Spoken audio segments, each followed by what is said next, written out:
Well, we welcome everybody for this very important hearing. Obviously, you know it's on fentanyl and fentanyl-related substances. Before I begin, I want to take a moment to welcome members in the audience. We have about 30 guests, including parents of kids who have tragically died from fentanyl poisoning, as well as law enforcement officers who have a strong interest in this issue. We thank you all very much for your support of this hearing by being here. Fentanyl accounts for a vast majority of drug overdose deaths in the United States every year. In the last full year for which we have data, that'd be 2 years ago, around 75,000 lives were lost to fentanyl alone, and that happens to work out to be about 200 people dying every day. We titled this hearing, quote, "The Poisoning of America," end of quote, because most Americans don't know that they're taking fentanyl. Many are children who think they're taking something else that turns out to be laced with fentanyl. There are countless families with tragic stories. One family in Iowa, the Arwine family, Lisbon, Iowa, is one of them. Lori Arwine sent us a letter that I'd like to introduce into the record, and I'll do that without objection. Lori's youngest son, Bailey, was taken on April the 5th, 2022, 22 years old. He was not a drug addict. He did not think he was taking fentanyl, but the pill he took was laced with it. Lori wrote, quote, "Fentanyl stole our son's future, and the joy of watching Bailey marry the love of his life, have a mother-son dance, watch him buy his first home, watching him become a loving father, and our joy of having more grandchildren. We will never know if any of his children are grandchildren who would have Bailey's curly hair, his cute smirky smile, or his twinkling blue eyes.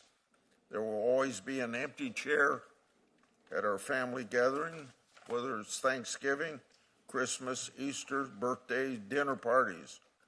His voice and laughter will be forever silenced," end quote. Maybe the saddest part of the fentanyl crisis is that so many parents can tell a similar story of loss. In fact, we have many of them with us here today, including two of our witnesses. I want to tell the parents in the audience today, thank you for being here. Thank you for making your voices heard. Thank you for doing what you can do to keep other parents from going through what they've gone through. How long do we have to keep suffering through this attack on our children? This is not an easy problem to solve, but there are certain parts of the problem that are simple to address.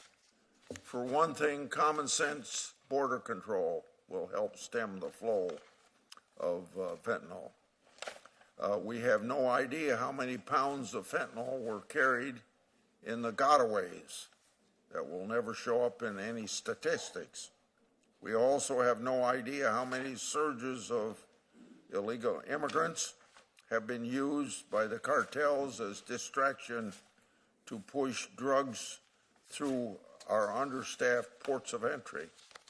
Thankfully, the Trump administration has taken this threat seriously. Another simple thing to address is fentanyl knockoffs. Fentanyl is a substance easily changed by drug cartels to bypass the legal scheduling while becoming even more deadly. That's why in 2018, the Drug Enforcement Administration scheduled fentanyl drug offs as a class using a formula created by an emergency room doctor. He's here today, and I thank you for coming, and he'll tell us more about that problem. Congress temporarily extended the scheduling over and over. We've played this game for too long. It's time to make this temporary scheduling permanent so that the drug cartels do not have the opportunity to flood our country with even deadlier versions of fentanyl. Last week, Senator Cassidy and I introduced a bipartisan bill to do just that.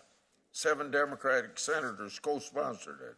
We should pass that bill quickly and become because of the temporary scheduling that we last passed expires again on March 31st.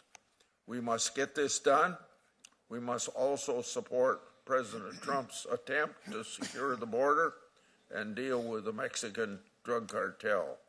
Americans' children need us to act, and I'm glad to have Senator Durbin speak now, but I'm also glad that he's sympathetic to what we're trying to do, because I know you know it's a problem. Certainly do, Chairman Grassley, and I'm glad you held this hearing. This is a bipartisan issue, as it should be, to discuss fentanyl and the devastating impact that opioid addiction has on America. In just a decade, this synthetic opioid has emerged as the deadliest drug in American history. All it takes is 2 milligrams.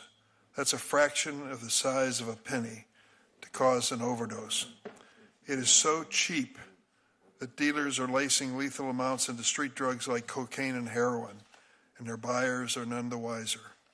There's an overdose crisis in America, but we've learned that evidence-based solutions reduce death.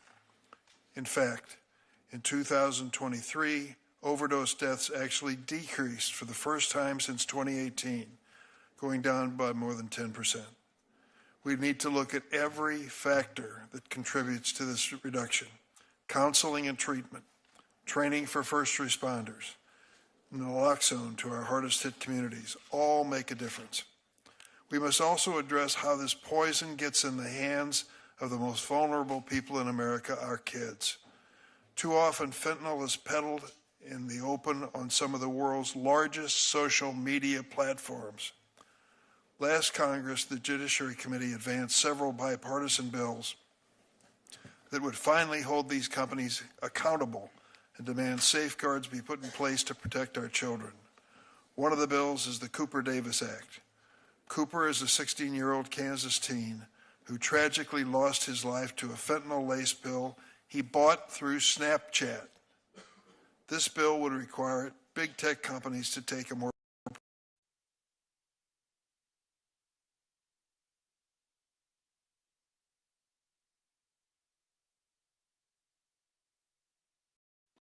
Bridget Noring is here to testify today.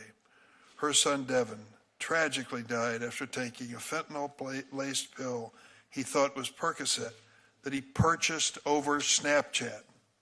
There's a lawsuit that she'll tell us about from the parents of those who were victims through Snapchat. In the coming days, I'll join Senators Marshall, Shaheen, and others to reintroduce what we call Cooper-Davis and Devin Noring Act.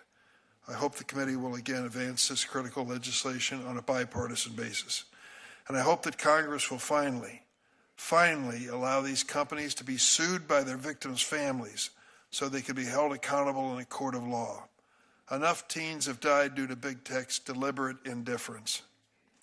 We must also acknowledge the role the U.S. has played in arming cartels to the teeth. We send hundreds of thousands of firearms south of our border in an iron river, and the cartels cash men. They facilitate the use of violence to traffic fentanyl into the United States. Both state and federal law enforcement agencies are on the front lines of protecting our communities from fentanyl and other opioids, but detection is getting more difficult. Fentanyl is so potent and moved in quantities so small that high-value shipments can easily be hidden. As a result, law enforcement need access to technology and resources to quickly and efficiently detect these drugs.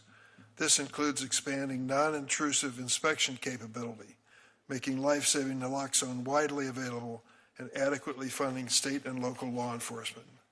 The funding freeze which we're talking about, if it's going to stop the efforts of law enforcement to combat fentanyl, is a bad idea. The same is true of the recent order diverting federal law enforcement agents, including from the DEA and ATF, away from combating fentanyl and firearms trafficked by cartels and working instead on a mass deportation effort. As a reminder, the vast majority of fentanyl and other legal drugs enter the U.S. and are smuggled by American citizens through legal ports of entry. I'm also gravely concerned about the negative impact of mass removals of senior career law enforcement at Department of Justice and FBI on it and our ability to hold traffickers accountable to cut off the supply of fentanyl. The recent actions we've seen distract us from the need to take a comprehensive, bipartisan approach to tackling this crisis, including investing in addiction prevention and treatment, enforcing and strengthening our gun laws, giving federal, state, and local law enforcement the resources they need to do their jobs effectively. Getting fentanyl off the streets is a Herculean task that will require all of us to come together and work across the aisle to make this country healthier and safer. Thank you, Mr. Chairman. Thank you. I'm going to introduce the majority witnesses, and Senator Durbin's going to introduce his witnesses. And then I wanted to announce that at approximately 7 or 8 minutes to 11, I'm going to leave the committee meeting to open the Senate, and Senator Cornyn will act as chairman while I'm gone. Our first witness, Jaime Peralta, is a U.S. Marine Corps veteran, president of an organization, Victims of Illicit Drugs, and that goes by the acronym VOID for short, which is an organization he found after he lost his 6-year-old son, Daniel, to fentanyl. VOID is a nonprofit dedicated to educating parents and children about the dangers of drug use on social media platforms. Mr. Peralta, I think I speak for everyone on this committee when I say that we're deeply sorry for the loss of your son. Next, Mr. Tom Westlake is a driving force behind today's class scheduling policy and has fought against the drug epidemic for over 30 years. He's a full-time emergency room physician and a part-time medical regulator in Wisconsin. He also provides medical direction for a statewide peer-to-peer drug recovery program. In the past, Dr. Westlake has served as chairman of the Wisconsin Medical Examining Board and was formerly a member of Wisconsin's Controlled Substance Board. Finally, Sheriff Don Barnes, thank you, Sheriff, is sheriff coroner of Orange County, California. He leads around 44,000 employees, operates one of the nation's largest county jail systems, and manages the Orange County Crime Lab. Sheriff Barnes also serves as the Major County Sheriffs of America's Vice President for Homeland Security and as their chairman of the Intelligence Commander Group. Thank you all for once again being here today. I'll turn it over to Ranking Member Durbin now to introduce. Thank you, Chairman Grassley. I want to welcome Dr. Cecilia Farfan-Mendez, an affiliated researcher with the Institute on Global Conflict and Cooperation at UC San Diego, an expert on organized crime and U.S.-Mexico security. She co-founded the Mexico Violence Research Project, which provides information, analysis, research, and resources for understanding violence and organized crime in Mexico. I also welcome Bridget Noring, who is a survivor parent to her son Devin and the social media reform advocate.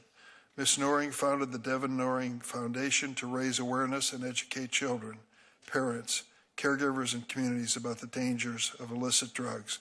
She's a member of Parents for Safe Online Spaces, which advocates for online safety for kids. Mrs. Noring, I read your testimony, and the loss of your son was so graphic and so touching. Thank you for sharing. Mr. Puerta, I read yours as well. It's just heartbreaking as you describe those 5 days or 6 days in the hospital before you lost your son. Any of us who've lost a child know exactly what you went through. We'll never forget it. Thank you both for being, thank all the witnesses for being with us today.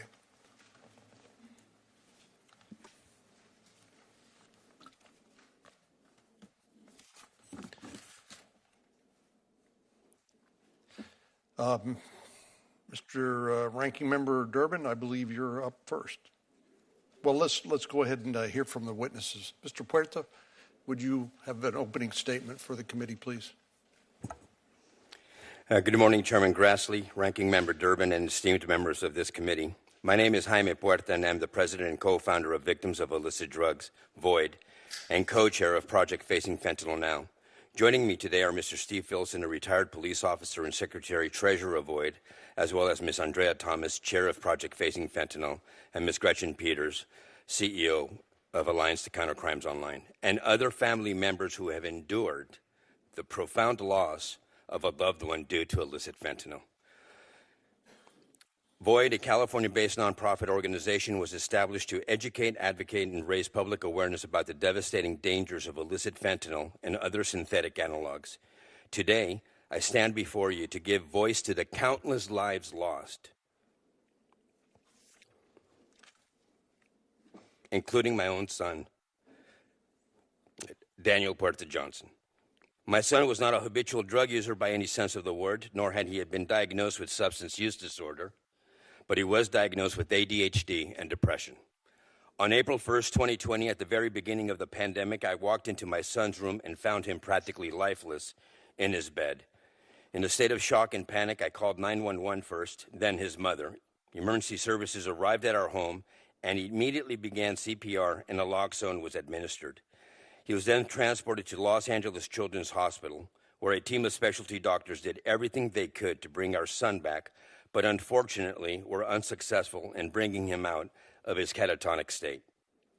His health had become much worse from the day that he had been admitted, and all they could do was to keep him comfortable until his mother, Denise, and I made the agonizing decision to discontinue all life support efforts. On April 6, 2020, at 3:45 p.m.,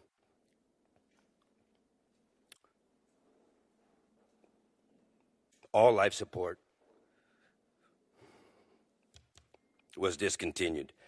His mother, Denise, got into his hospital bed and laid next to him, gently stroking his beautiful head of dark brown hair, and I was holding his right hand when he drew his last breath at exactly 5:08 p.m. of that April 6th, when he quietly passed away. I kissed the bridge of his nose like I did on most nights when saying goodnight, and left the hospital to go home without my son, utterly broken, devastated, angry, and confused. After my son's passing, I was contacted by the Los Angeles County Sheriff's Office, and I was told that my son had died due to an overdose. Half a blue pill, which I later came to find out looked exactly like a pharmaceutical-grade blue M30 oxycodone pill, had been found on his dresser. It was sent to the laboratory for analysis and found that the pill which had taken my son's life was illicit fentanyl. My son had consumed what he thought was a blue M30 oxycodone pill, but in fact had unknowingly, I repeat, unknowingly, ingested an illicitly manufactured counterfeit opioid made nothing more than filler, a binding agent, and illicit fentanyl. This was deceptively made to look exactly like a pharmaceutical-grade oxycodone pill, and it killed him. I have shared Daniel's story countless times, yet the problem worsens. Illicit fentanyl remains an insidious threat, so what can we do? Our organization believes that knowledge saves lives, but we also need legislative action. The Halt Fentanyl Act, currently under consideration, is a vital tool in this fight. Illicit fentanyl has no medical use and is highly addictive, warranting its classification as a Schedule I substance under the Controlled Substances Act. For too long, this legislation has stalled despite clear evidence of its necessity. My son Daniel's death is just one of countless tragedies caused by this epidemic. His story is one of hope extinguished, of a family left broken, but it is also a call to action. No family should have to endure the pain that we have suffered. We have the tools to address this crisis. What we need now is the will to act. I urge you, I beg you,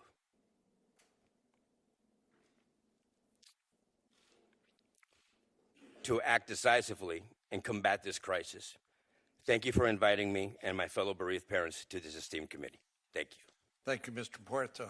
Ms. Noring? Thank you, Chairman Grassley, Ranking Member Durbin, and members of the committee. My name is Bridget Noring. I am a wife, mother, grandmother, advocate, and founder of the Devin J. Noring Foundation, a foundation I wish didn't even have to be in existence. Today marks another month that my son, Devin Joseph Noring, was taken from my family at the age of 19, well before he ever got the chance to really begin life. You see, Senators, that is how parents like myself now measure time. It goes by the weeks, months, or years it has been since our children lost their lives. Devin was your average teenager. He had a passion for football, skateboarding, BMXing, and music. He was smart as a whip when it came to anything mathematical. He was his siblings, Haley and Caden's, biggest protector. He had plans to go to California the summer of 2020 to look into schools to continue his music education and become the musician he wanted to be. Unfortunately, he never made it. He had been suffering from blackout migraines and dental pain that he'd been under doctor's care for. And at the height of the pandemic, those appointments were canceled, and we believe Devin was desperate by any means necessary to treat the pain. The morning after Devin and an acquaintance went onto Snapchat and connected with a drug dealer, he was found unresponsive in his bedroom by his then 14-year-old brother, Caden. His bedroom should have been the safest place in the world. And as I held him one last time, I promised my son I would do something. We later learned that Devin was poisoned by fentanyl, a single pill with enough fentanyl to kill multiple people. I now also know that social media platforms are one of the primary sources which unsuspecting teens buy all types of drugs, with the majority of them containing fentanyl. Senators, this crisis has many facets, and each should be addressed with care, empathy, and courage. Education, supply and demand issues, a lack of accessible, affordable mental health and recovery programs, and holding drug dealers and traffickers accountable for the devastating loss of life are all important issues to address. But we must do more. It is critical that we address social media platforms that facilitate drug peddling to children, platforms which make these connections as a matter of design and then profit from them. We cannot say we are protecting our children until we face this fact and pass legislation to stop it. In the spring of 2021, myself and several families were invited to meet with executives from Snapchat. Today, that meeting is what drives my fuel for social media reform. Snapchat's executives claimed that they had no idea this was happening, even though Snapchat and other platforms have been used for drug sales for years, and this has been widely reported by the media. They blamed us as parents and told us that due to Section 230, we had no power to hold them accountable in court. Senators, if someone opened a brick and mortar store and sold these drugs to our children out of that store, we would be held accountable. We would be shut down so fast. So I ask, why do the same rules not apply to social media? Since losing Devin, my family has watched drug dealers continue operating on Snapchat, Instagram, Telegram, and while we got zero justice for Devin's death, I'm proud to say we aided in the indictments of individuals with ties to the Sinaloa cartel in Minneapolis. I believe there were 19 members of that indictment. I am grateful to the Hastings Police Department, Dakota County Drug Task Force, and U.S. Attorney Andrew Lugar's work on this case. In speaking about Devin's story with middle and high school students, kids have shared the toll Snapchat takes on their mental health and how on average they are spending 26 plus hours a week on these platforms. That's why my family and so many others fight hard to support the Kids Online Safety Act. I thank Senators Blumenthal and Blackburn for spearheading this vital legislation on behalf of our children, because COSA is the crucial foundation for social media reform. I am blessed to work with my congressional representatives, Senator Amy Klobuchar and Representative Angie Craig. I want to thank Congresswoman Craig for introducing the Cooper-Davis and Devin-Noring Act and Senator Klobuchar for acting on her commitment and promise to help parents achieve accountability for big tech. Parents like me, Mr. Puerta, Amy Neville, Andrea Thomas, Steve Filson, and thousands of others cannot do this alone. We look to you to pass COSA and the Cooper-Davis and Devin-Noring Act. We need you to stand with us and enact these pieces of legislation so that our country's kids have a fighting chance and stop losing their lives. I thank you. I am honored to be here and look forward to your questions. Thank you, Ms. Noring. Dr. Westlake. Chairman Corman, Ranking Member Durbin, distinguished members of the committee, thank you for inviting me to testify and for your leadership. Before I talk science, I wanted to tell you the last time I used Narcan, it was just days ago. It was a quiet night shift in the emergency department, and I was mulling over my testimony for this very hearing when I had to rush out to a car that screeched into the ambulance bay. It was driven by the girlfriend of a patient who took what he thought was a Percocet. It was actually a lethal dose of fentanyl. He wasn't breathing and was about to go into cardiac arrest. We pulled him out and quickly resuscitated him with Narcan. Within a minute, he went from being blue and pulseless to being wide awake. He went home with his family that night. He was lucky this time. This is my reality and that of so many emergency physicians across America. We have a problem in this country, and it requires all of us to work together to solve it. First, I'd like to clarify what fentanyl-related substances, or FRSs, are and why permanently scheduling them as a class is a critical policy tool. FRSs are highly active opioids, almost identical to fentanyl, except for a tiny difference in their chemical structure created by changing a single ingredient during synthesis. The result of this tweak is a new potent opioid with the same deadly effects as fentanyl, and without class scheduling would be legal until it caused numerous deaths. Fentanyls are so toxic and lethal that they can be classified and have actually been used as chemical weapons. The lethal dose is merely 2 milligrams, equivalent to 5 grains of sand, meaning that 1 teaspoon can kill 2,000 people. That is what is in this packet of sugar. It could kill 2,000 people if this were fentanyl. Telling parents, tragically on more than one occasion, even friends of mine, that their child will never come home is the worst part of my job.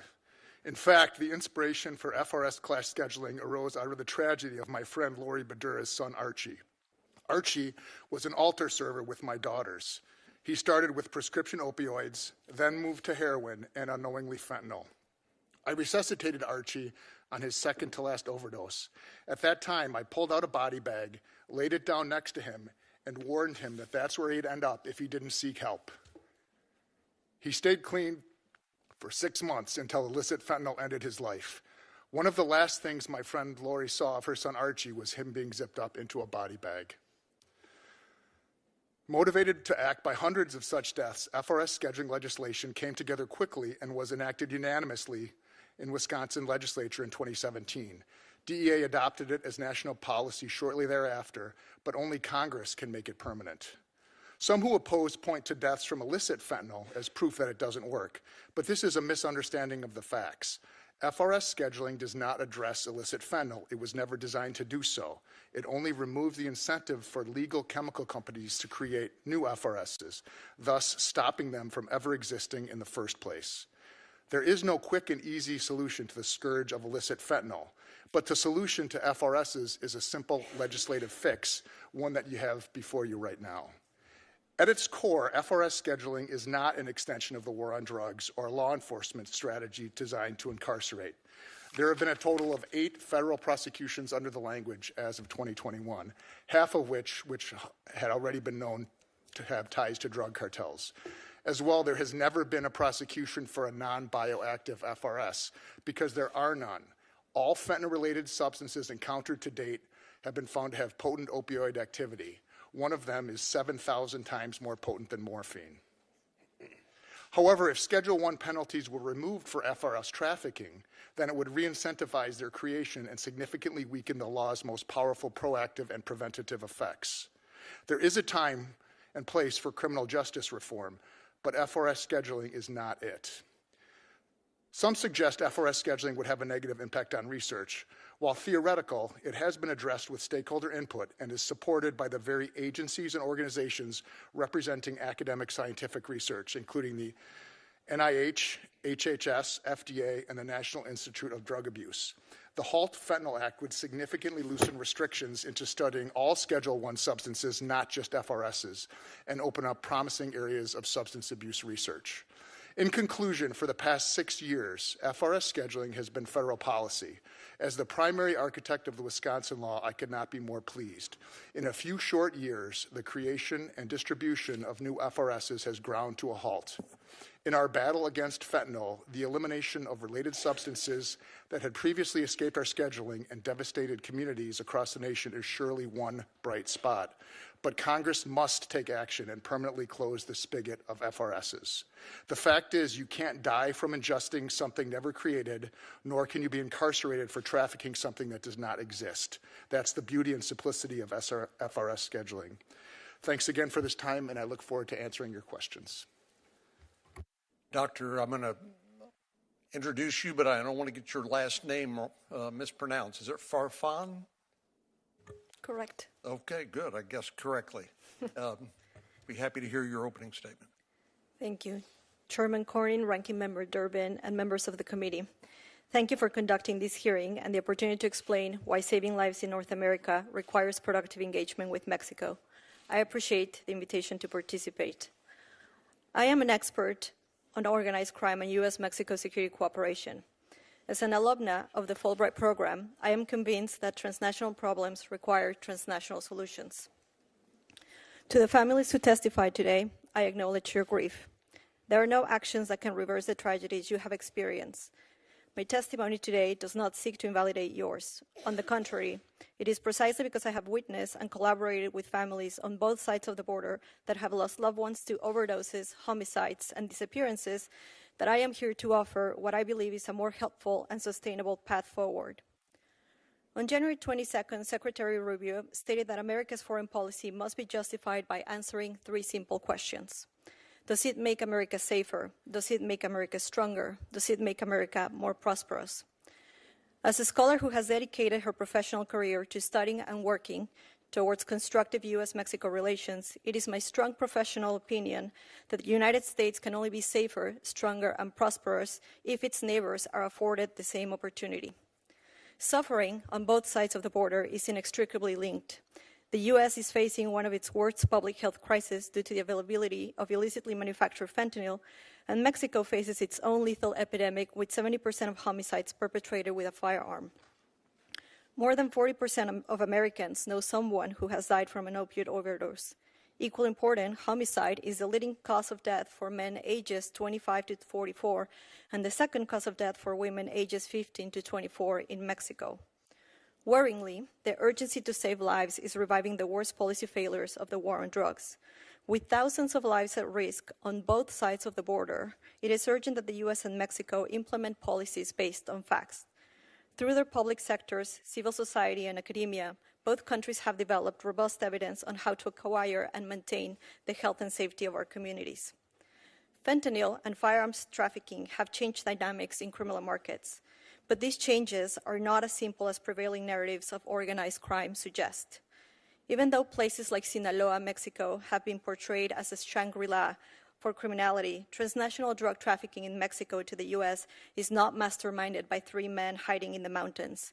There is no special narco highway connecting the highlands of Sinaloa to the street of L.A. or Philadelphia, but actors in Mexico and the U.S. that take advantage of legal economies for the advancement of illicit activities.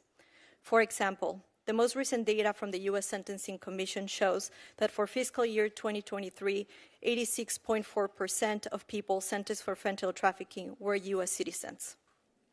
Serious policy conversations on addressing mortality caused by synthetic drugs cannot be separate from firearms trafficking. Low production costs are often cited as a key reason suppliers moved away from heroin and into synthetic opioids like fentanyl. Overlooked in this conversation is that the same has happened with firearms and ammunition. The ease of acquiring firearms from the U.S. has lowered the cost of perpetrating violence for criminal groups in Mexico. Even though there are significant variations as to the frequency and ways criminal groups use violence, they all must issue credible threats on their ability to perpetrate this violence. Their businesses depend on it. The newer and the more sophisticated the armament is, then the more credible these threats become. Why intimidate potential victims with a rifle left over from the Mexican Revolution when your arsenal can include 50 caliber weapons? This strategy has paid off for organized crime, including those involved in fentanyl trafficking. According to data released by the ATF, of the firearms recovered in Mexico that were submitted for tracing, more than 2/3 were sourced from the U.S. Today, 74% of Mexicans believe criminal groups have more and better weapons than the armed forces. Access to legally trafficked weapons from the U.S. has allowed Mexican criminal groups to amass both a tremendous capacity for violence and a troubling capacity to intimidate. Simply stated, by failing to address firearms trafficking to Mexico, the U.S. is subsidizing the operating costs of criminal groups. It is as if cartels receive an annual aid package with state-of-the-art technology to carry out the crimes this Congress wants to stop. Our shared tragedies are two sides of the same coin. The silver lining is that there's no secret solution awaiting to be discovered. Actions available to Congress, like the Stop Arming Cartels Act, can contribute to stemming the devastating effects of this public health crisis and must be implemented through U.S.-Mexico security cooperation. Thank you for your time, and I look forward to your questions. Sheriff Barnes.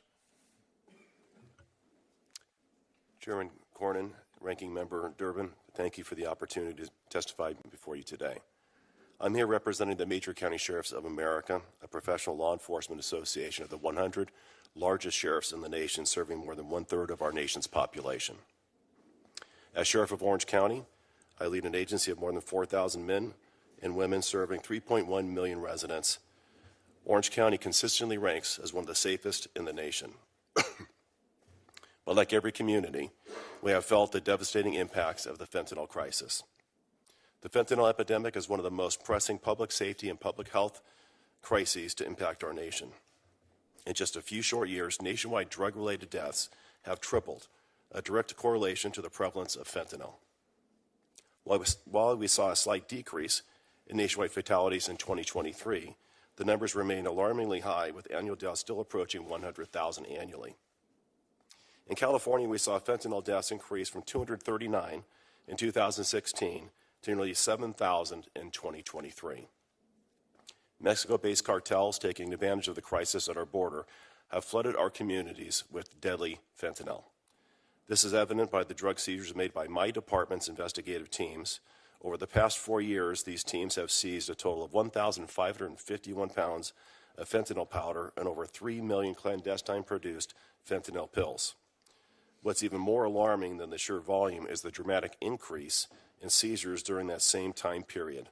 Since 2021, my investigative teams seized 16,278 pills, whereas in 2024, that number skyrocketed to over 2 million, and that's just my agency alone. The fight against the fentanyl epidemic in California is incredibly challenging given our close proximity to the border, national drug trends, and our state's permissive drug laws. Proposition 47, passed in 2014, largely decriminalized most drug and property crimes. Our attempts to seek action by the state legislature largely fell on deaf ears. When we first saw the signs of fentanyl in 2025, we proposed legislation that enhanced penalties for trafficking fentanyl, similar to trafficking cocaine and heroin. This bill failed year after year after year, while deaths continued to increase. Sadly, in some instances, our proposal was met with ridicule by those far too devoted to extreme anti-incarceration policies. We also faced complications due to California sanctuary laws, which limits our communication with our federal partners. Despite this grim picture, there is hope. In Orange County, we have seen fentanyl deaths fall from a high of 717 in 2021 to 613 in 2023, while the state continues to rise. This progress is a result of our ongoing multifaceted strategy that focuses on both supply and demand for illicit drugs. The strategy includes investing dollars in narcotics teams and resources, working with the U.S. Attorney to prosecute individuals who sell drugs that result in the death of another, creating a new innovative drug education program taught in our schools, Since 2016, deputies who carry naloxone have resulted in over 600 lives saved within our community. In our jails, we have created SUD step-down units and have a medication-assisted treatment program serving more than 1,300 people every day. Congress can help this progress by moving forward many of the initiatives authored and supported by members of this committee. First and foremost, we must permanently schedule fentanyl analogs as a Schedule I drug. The House is taking up the Halt Fentanyl Act this week. I want to thank Chairman Grassley and members of the committee for leading this effort in the Senate. HIDA funding increases would be a significant help. Funding for HIDA has remained static over the last 10 years. MCSA is grateful that members of this committee are prioritizing the reauthorization of HIDA. We look forward to working with you to advance legislation like the HIDA Enhancement Act, which would have reauthorized the HIDA program at $333 million annually. We need to protect law enforcement tools. MCSA strongly opposes legislation that would restrict or eliminate law enforcement's access to data necessary to investigate fentanyl trafficking organizations. We also advocate for providing law enforcement with lawful access to encrypted devices, which is crucial for identifying those responsible for distributing lethal fentanyl. Lastly, MCSA supports bipartisan legislation crucial for addressing SUD within the criminal justice system by focusing on continuous care, successful reintegration, and most importantly, sustained sobriety post-release from our jails. I'm honored to be here today, and I'm looking forward to answering your questions. Thank you, Sheriff. I'll start by a round of questions, and then we'll turn to Senator Durbin. Mr. Puerta, Ms. Noring, I think it's only appropriate that we should express our condolences for your loss. You know, when things like this happen, I usually try to figure out, well, is there any way we can take something terrible and tragic and hopefully learn some lessons and make things better and save lives in the future? And so thank you for being courageous and telling your story. I know it's not easy, but it's very important for people across this country to understand how this can happen to them and their family. And having visited with a number of families in Texas, its various school districts, I've come to believe that this requires a layered approach, maybe starting at the kitchen table with awareness of our children to the threat, because none of them take these counterfeit drugs knowingly, at least knowing that it will take their lives, that it contains a contaminated fentanyl. But I do believe it's going to require all of us, from parents, families, to school districts and local law enforcement, state and federal law enforcement, and border security. Mr. Sheriff Barnes, it's my understanding that most of the chemicals that go into fentanyl basically have been traced back to China. Is that your understanding as well? Yes, Senator, there is an issue with precursor chemicals transiting from China through our U.S. ports and directly to China, yes. And as I understand some of the announcements relating to the tariffs that President Trump has announced, his administration has said this isn't so much a trade policy as it is an anti-fentanyl policy to finally get the Chinese government's attention to do something about the precursors that emanate from that country. But then, as you point out, they make their way to Mexico, where the cartels are putting them into pill presses and making them look like relatively innocuous drugs, only to turn out to be contaminated with fentanyl and take the lives of people unbeknownst to them. Do you believe that with improved border security, we can begin to stop some of the flow of the illicit drugs coming across the border, including fentanyl? Yes, Senator. What you described is a very complex system, almost a supply chain that starts in China, using transit, going to Mexico, the pill presses. It's not doing any one thing. It's doing 12 things simultaneously. So I do believe that addressing this issue is much more complicated than just any one thing. The HALT Act is a great start. But when you look at the pill presses, pressing pills, that's one issue. The border obviously is going to be the most significant issue as we shut down the border and the pathway for illicit fentanyl to make its way back into the United States. But it's that and many other things that have to take place. So I've heard Senator Durbin's statement, which I disagree with, that says that the vast majority of the fentanyl comes across the ports of entry transported by American citizens. Is there anybody on the panel who subscribes to that point of view? Dr. Farfan,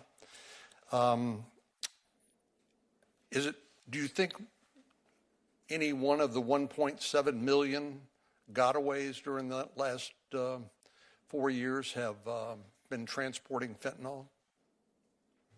1.7 million of? Well, during the Biden administration, out of the millions of people that were welcomed into the country and released, there were 1.7 million that appeared on various sensors, cameras and things like that, that evaded law enforcement and made their way into the interior of the United States. Do you think any one of those 1.7 million individuals that were evading law enforcement were transporting fentanyl? I mean, to restate what I mentioned in my testimony, data from the U.S. Sentencing Commission shows that 86.4 people sentenced for fentanyl trafficking in fiscal year 2023 were U.S. citizens. And that's not my question. I would also My question add, is about the people who evaded law enforcement. Is it possible that that some of them, or maybe even many of them, were transporting illicit drugs, including fentanyl? as someone who studies organized crime, that would be a really bad business decision. Drug traffickers deal with a lot of... It sounds to me like a very profitable decision on the part of the cartels to evade law enforcement and to be able to deliver your drugs, your load into the United States, only to make a lot of money from it. Why is that a bad business decision? Because from a business point of view, you would prefer to have smugglers who have a legal right to entry into the United States than an immigrant who is uncertain whether or not he or she is going to cross into the United States.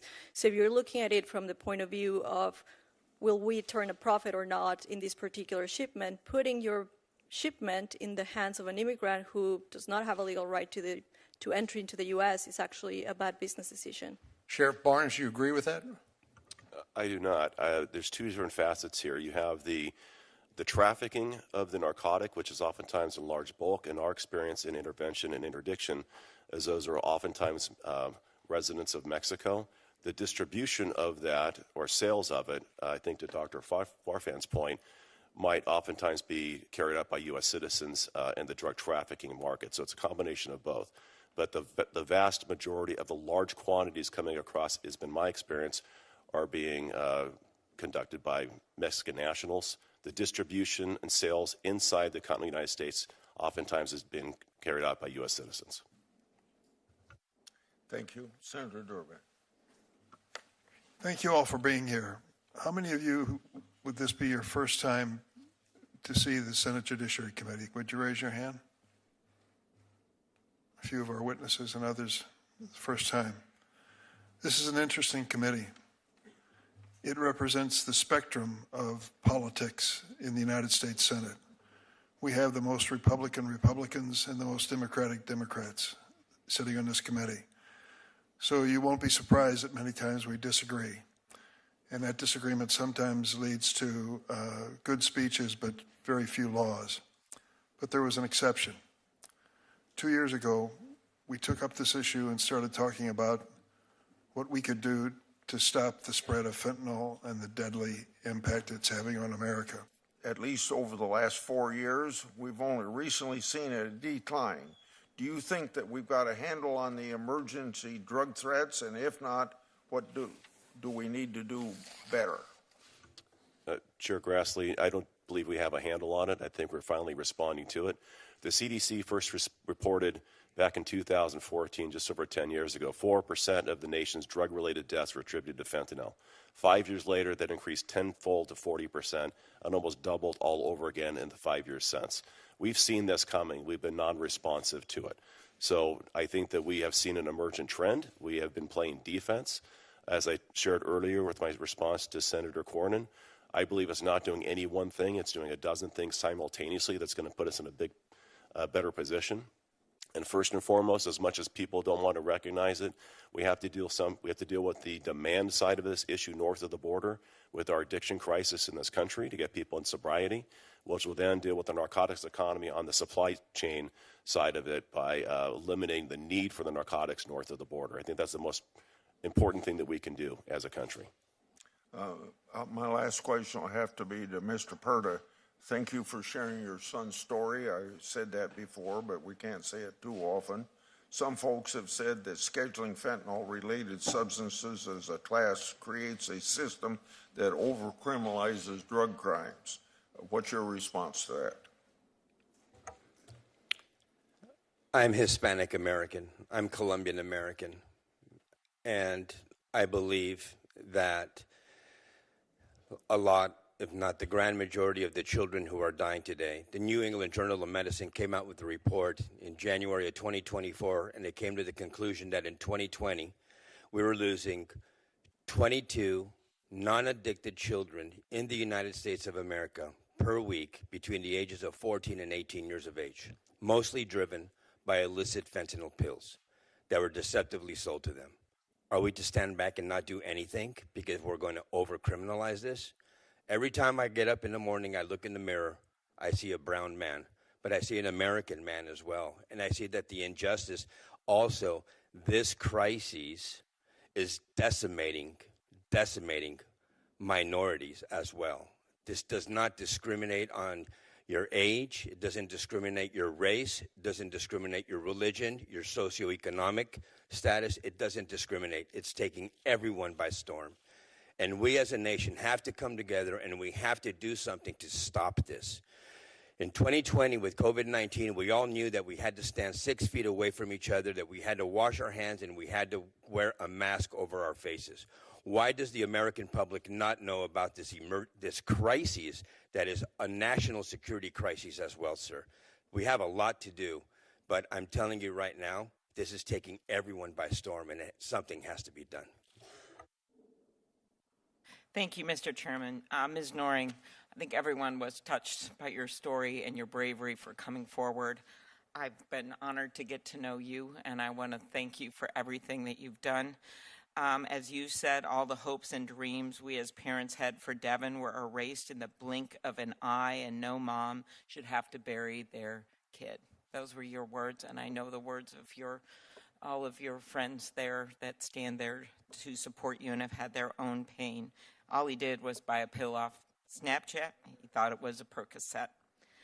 You were there for that testimony with the tech executives, and there's a bunch of us here that have had some, battle wounds going after them when we just want to put some sensible rules in place or get rid of this legal protections that they have that other companies do not have, as you so well pointed out, but no wounds compared to what you have. You heard their testimony back then in January 2024. Do you think the social media companies are doing enough to stop the sale of drugs to kids online? I do not think that they are doing enough. In fact, it's still continuing. I was introduced to 2 new families just last week from Minnesota, both with ties to fentanyl, with their children passing. So no, they're not doing enough. They could be doing more. I was just informed that Evan Spiegel is in support of the Cooper Davis and Devin Noring Act, and I must ask then, if you are in such support of it, all these companies are in support of the Kids Online Safety Act, why aren't they implementing those features and doing the job now? Why do we have to come before Congress and have you make them do that? Good point. Thank you. Mr. Puerta, do you think we should get rid of or reform Section 230 in some way just to make this very clear? Absolutely, Senator Klobuchar. In 1996, as we all know, this legislative body came up with the Section 230C of the Communications Decency Act, and what it was meant to do was to protect free speech. But what's happening right now is cannot be free speech when you have a drug dealer selling illicit fentanyl to unsuspecting children. That's not free speech. Or a grown man sending unwarranted pictures to young ladies. Sexual exploitation. This is not free speech. This is criminal behavior. And like Ms. Noring said, if it's a criminal act in the real world, then it should be as well in the social media world. So you're looking for that reform, which also I appreciate you bringing up. Senator Cruz and I have this Take It Down Act. There's a number of other bills involving pornography as well. Sheriff Barnes, do you agree that we should thank you for your testimony and being here? Funding, as we look into this next year, funding for law enforcement, do you think that that is important to take on this fentanyl crisis as well as the HIDA program that helps your deputies get fentanyl off the streets? Senator, yes, thank you for that question. The HIDA funding has been stagnant, stale for the last 10 years, hasn't grown. If you look at the time value of money, it's about 1/3 reduction over the last 10 years, and our costs have gone up, so it's about 50 cents on the dollar. It's not a fully funded program. My HIDA program is funded at about 1/6 of the costs that we put into it, and mostly it's subsidized through my investment of stabilizing that, as other municipal agencies have withdrawn personnel. So yes, I think at the nation's worst time in history, we have to reinvest those monies. We have to look at the use of those monies, and I think we have to look at what I call a super HIDA. The original intent of the gateway HIDA is to invest on the greatest offense, which is our border HIDAs, and stop as much of the drugs as we can at the border before they make it into the continent of the United States. Thank you. Dr. Westlake, why does class-wide scheduling reduce the incentives for drug cartels to create new fentanyl variants? So the incentives were there before because when they initially created these under the normal Controlled Substances Act, they were legal, so you could modify it. Instead of putting an ethyl group in, you could put a methyl group in. It's a legal substance. I was on the Controlled Substance Board in Wisconsin in 2015. We had 9 different fentanyl variants, fentanyl-related substances that were killing people. We could schedule them immediately, and then they were illegal. And when you schedule them and make them illegal, there's no incentive for them to be created anymore. And there's a cookbook of changes that you can do, easily look up the research to find what different chemicals to use. So it literally just stops the incentive. It doesn't stop illicit fentanyl incentive, but it closes the spigot of fentanyl-related substances. Thank you. One last point, Ms. Noring, and we'll talk more in this committee. I am so pleased that Senator Grassley and Durbin will lead this together on some of the social media issues. They go way beyond the ones we've talked about now. But you've also embarked on an education campaign along with a lot of our sheriffs in Minnesota that I think has been pretty effective, going back in the schools with one pill can kill. 10 seconds on that, and I'm out of time. We have to do it because nobody else is doing it. It falls back on us. If we sit by and say nothing, children continue to die. So we feel it's our obligation to get out there, educate our community and the children, because as Ranking Chair mentioned, the conversation really begins at home. It really has to begin at home. Okay. Thank you. Thank you. Senator Lee. Thank you, Mr. Chairman. Thanks to all of you for being here and sharing your insights today. The fentanyl crisis has infiltrated our homes, our schools, our communities, our workplaces, taking lives and destroying lives at an unprecedented rate. In Utah, fentanyl-related deaths are rising, and they've become a devastating reality for far too many families. Seems everyone knows someone, and in Utah, in many cases, almost everyone is related to someone who has been impacted adversely, if not lost their life due to this crisis. From 2014 through 2023, deaths involving fentanyl surged by a staggering 116%. And in 2023 alone, over 600 times in Utah, someone returned home to find their son, their daughter, their sibling, their parent had lost their life due to a tragic opioid overdose. This marks a dramatic increase from just 23 deaths in 2014. Now, in 2023, Utah set a record for the most fentanyl pills seized in a year. Then, by the very next year, just 6 months into the year, by July of 2024, the DEA's Rocky Mountain Field Division had already confiscated well in excess of that, close to 800,000 pills, surpassing the entire year, record-breaking year of 2023, which recorded 664,200 pills in just 6 months. The sharp increase in fentanyl-related deaths has significantly outpaced the decline that we've seen in deaths from prescription opioids. So we took all these steps as the crisis emerged as significant, roughly a decade or so, And then all of a sudden, we've seen the number of deaths from the non-prescription related drugs exceeding those. The number of fentanyl-related deaths more than doubled between 2019 and 2020 alone, and that trend has only gotten worse since then. The victims of this deadly scourge include our loved ones, our neighbors, our friends. Mr. Puerta and Ms. Noring, thank you for being with us today, in particular, and for sharing your testimonies. And deeply sorry for your loss. No parent should ever have to face that heartbreak, and heartbroken for you that you have. President Trump has prioritized securing our borders and prosecuting violent gang members, traffic fentanyl into our country and throughout our communities. And in Congress, I hope we can stand with him in his effort to make America safe again. Sheriff Barnes, I'd like to start with you. From October 2023 to October 2024, officials seized roughly 22,000 pounds of fentanyl at U.S. ports of entry, equaling nearly 1.1 million doses. Now, according to the DEA, ingesting just 2 milligrams of fentanyl can be fatal. Federal officials estimate that at most 10% of fentanyl crossing from Mexico is actually caught. Do you believe the Biden administration's open border policies contributed to that rapid increase of fentanyl entering the United States illegally? And if so, what can be done to reverse that now? Senator, unequivocally, the crisis at the border that allowed the drug trafficking organizations, the cartels, opened a gateway, and they exposed our weaknesses and used it against us. So yes, the open border policy undoubtedly resulted in harms to this country through the trafficking of not just fentanyl, but human trafficking and other things that put us at risk. Not to mention the 1.4 million gotaways that we have no idea who they are. There's so much greater risk beyond fentanyl that were created as a result of the open border policies. I appreciate what you've done in Orange County. It's sparked the creation of all kinds of memes that are in fact flattering of your county and the efforts that you have undertaken there. Memes suggesting, for example, that when people cross into your county, they're sometimes shocked to learn at the extent to which you're willing to enforce the law. And yet, California law in some meaningful ways has impeded your ability to enforce the law and make Californians safer. What can you tell us about that and how sanctuary jurisdictions are adversely affecting your work? Well, first, as far as laws, in 2014, we had Prop 47 passed.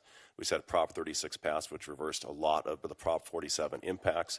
We're already seeing incarceration rates go up, which is on repetitive crime. So we're seeing some positive results there with accountability being restored back into California. Regarding the issues, your second question was specific to immigration sanctuary policy. Jurisdictions in California law. I can speak for myself. I cooperate with our federal partners to the extent allowable by law. I believe those are creating harms by restricting our ability to communicate. I have to release people back into our communities that reoffend to come right back. I do not believe they should be allowed to do that. I would support changing that, challenge that law, and give us the ability to cooperate with our federal partners. Senator Blumenthal. Thank you. Thank you, Mr. Chairman, and I want to thank you for having this hearing and the ranking member as well.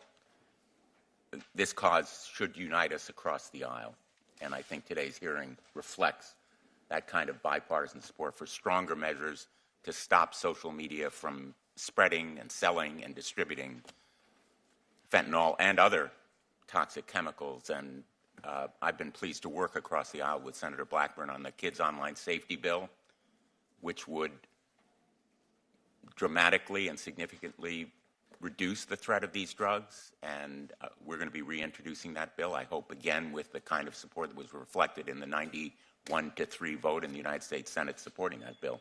Been pleased to work with Senator Cruz and Senator Graham on measures that would reduce that threat of social media, and others on the committee, the ranking member and yourself.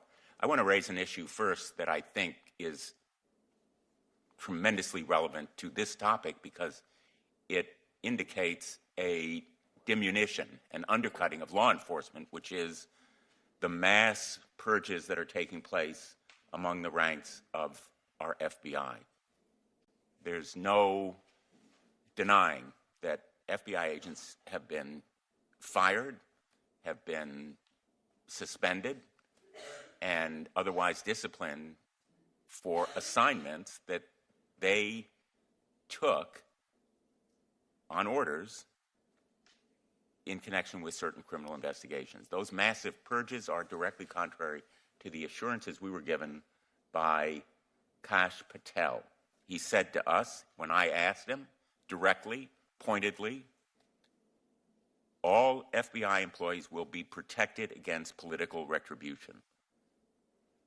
This retribution undermines enforcement by the FBI of drug cases and terrorism and other criminal cases.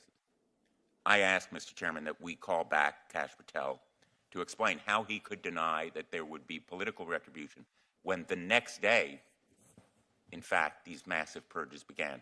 Likewise, Mr. Chairman, I'm asking questions about the reassignment, apparently, of AUSAs, assistant U.S. attorneys, from drug cases to immigration cases. We need them on the front lines prosecuting drug cases. We need FBI agents on the front lines. We can all agree, I think, on a bipartisan basis, that assistant U.S. attorneys and other federal prosecutors ought to be at the tip of the spear, and that this reassignment poses a threat to law enforcement of exactly the prohibitions and the dangers that bring us here today.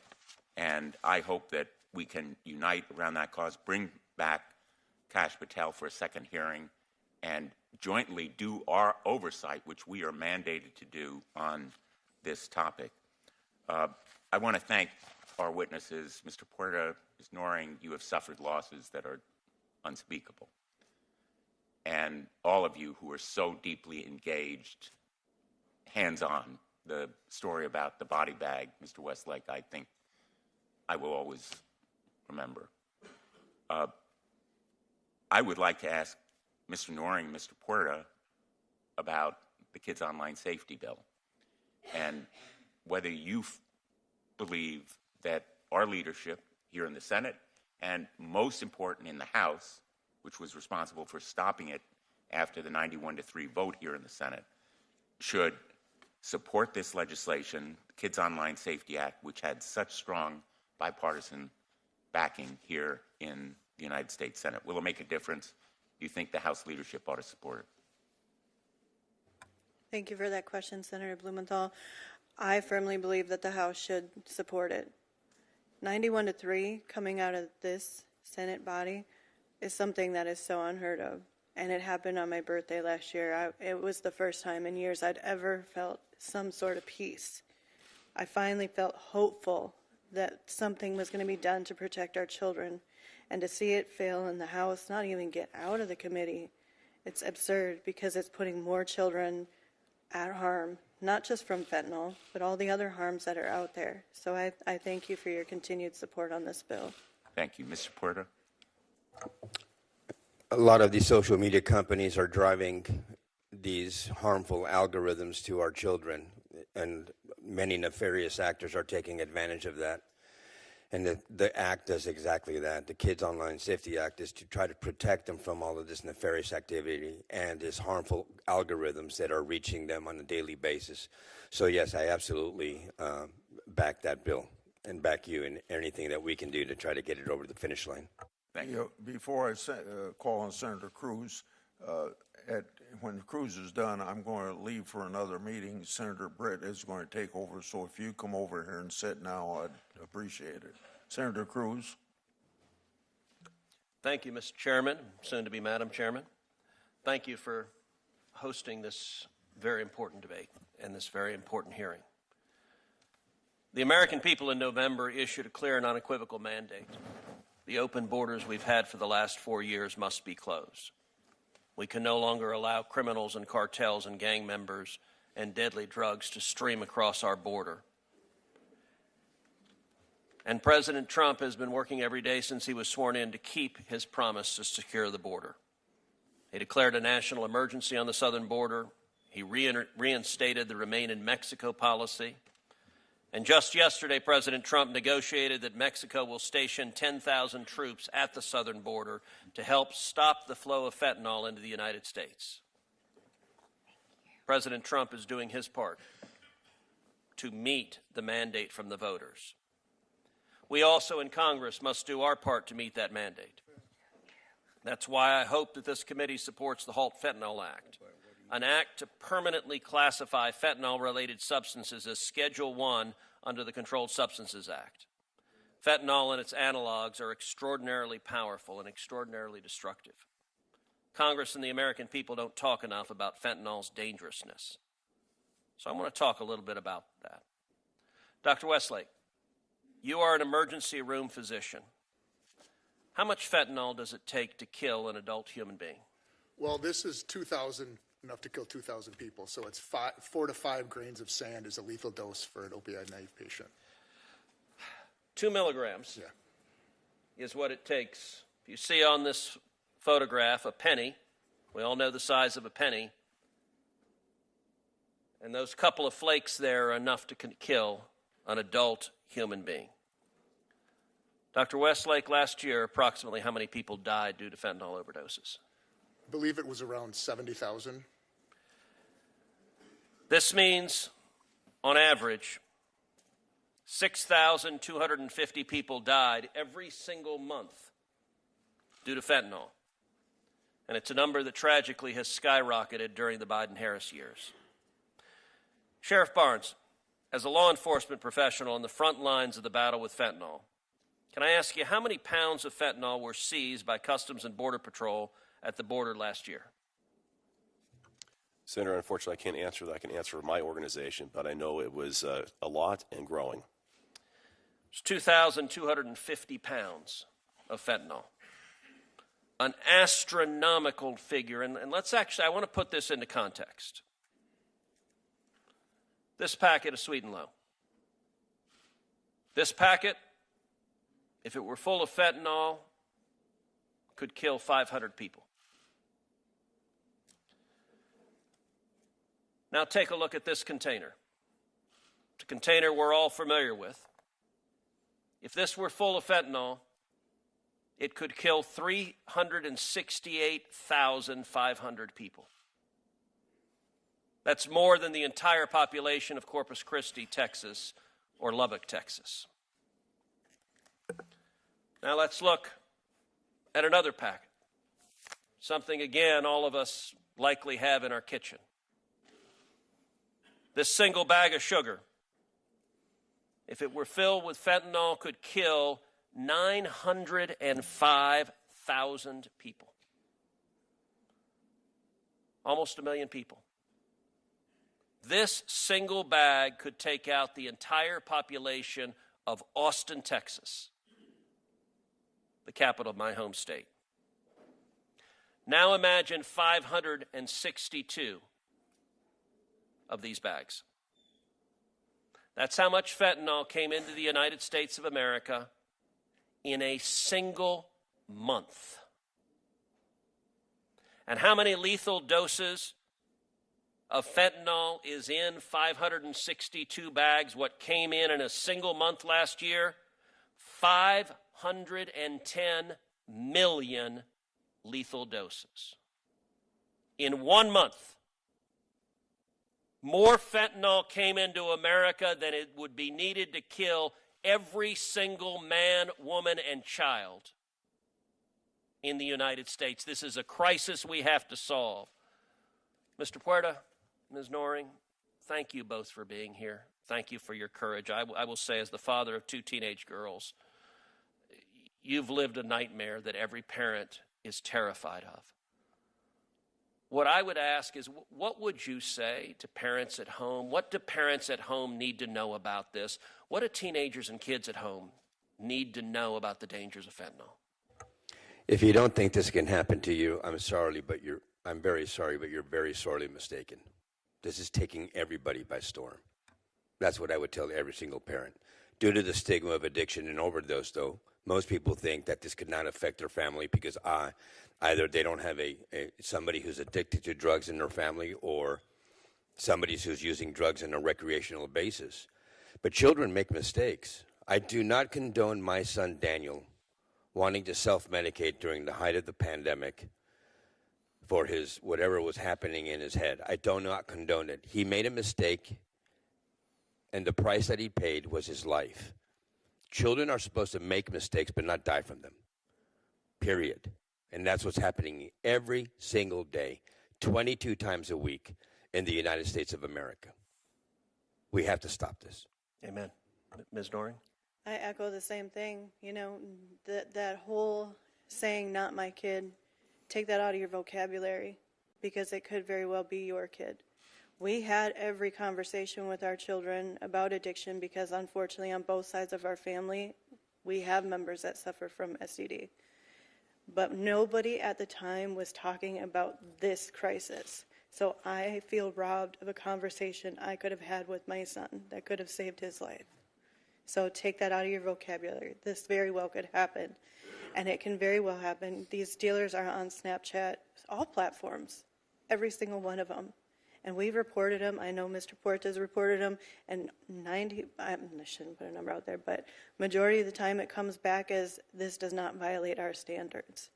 So monitor your children's social media accounts. Have the conversation.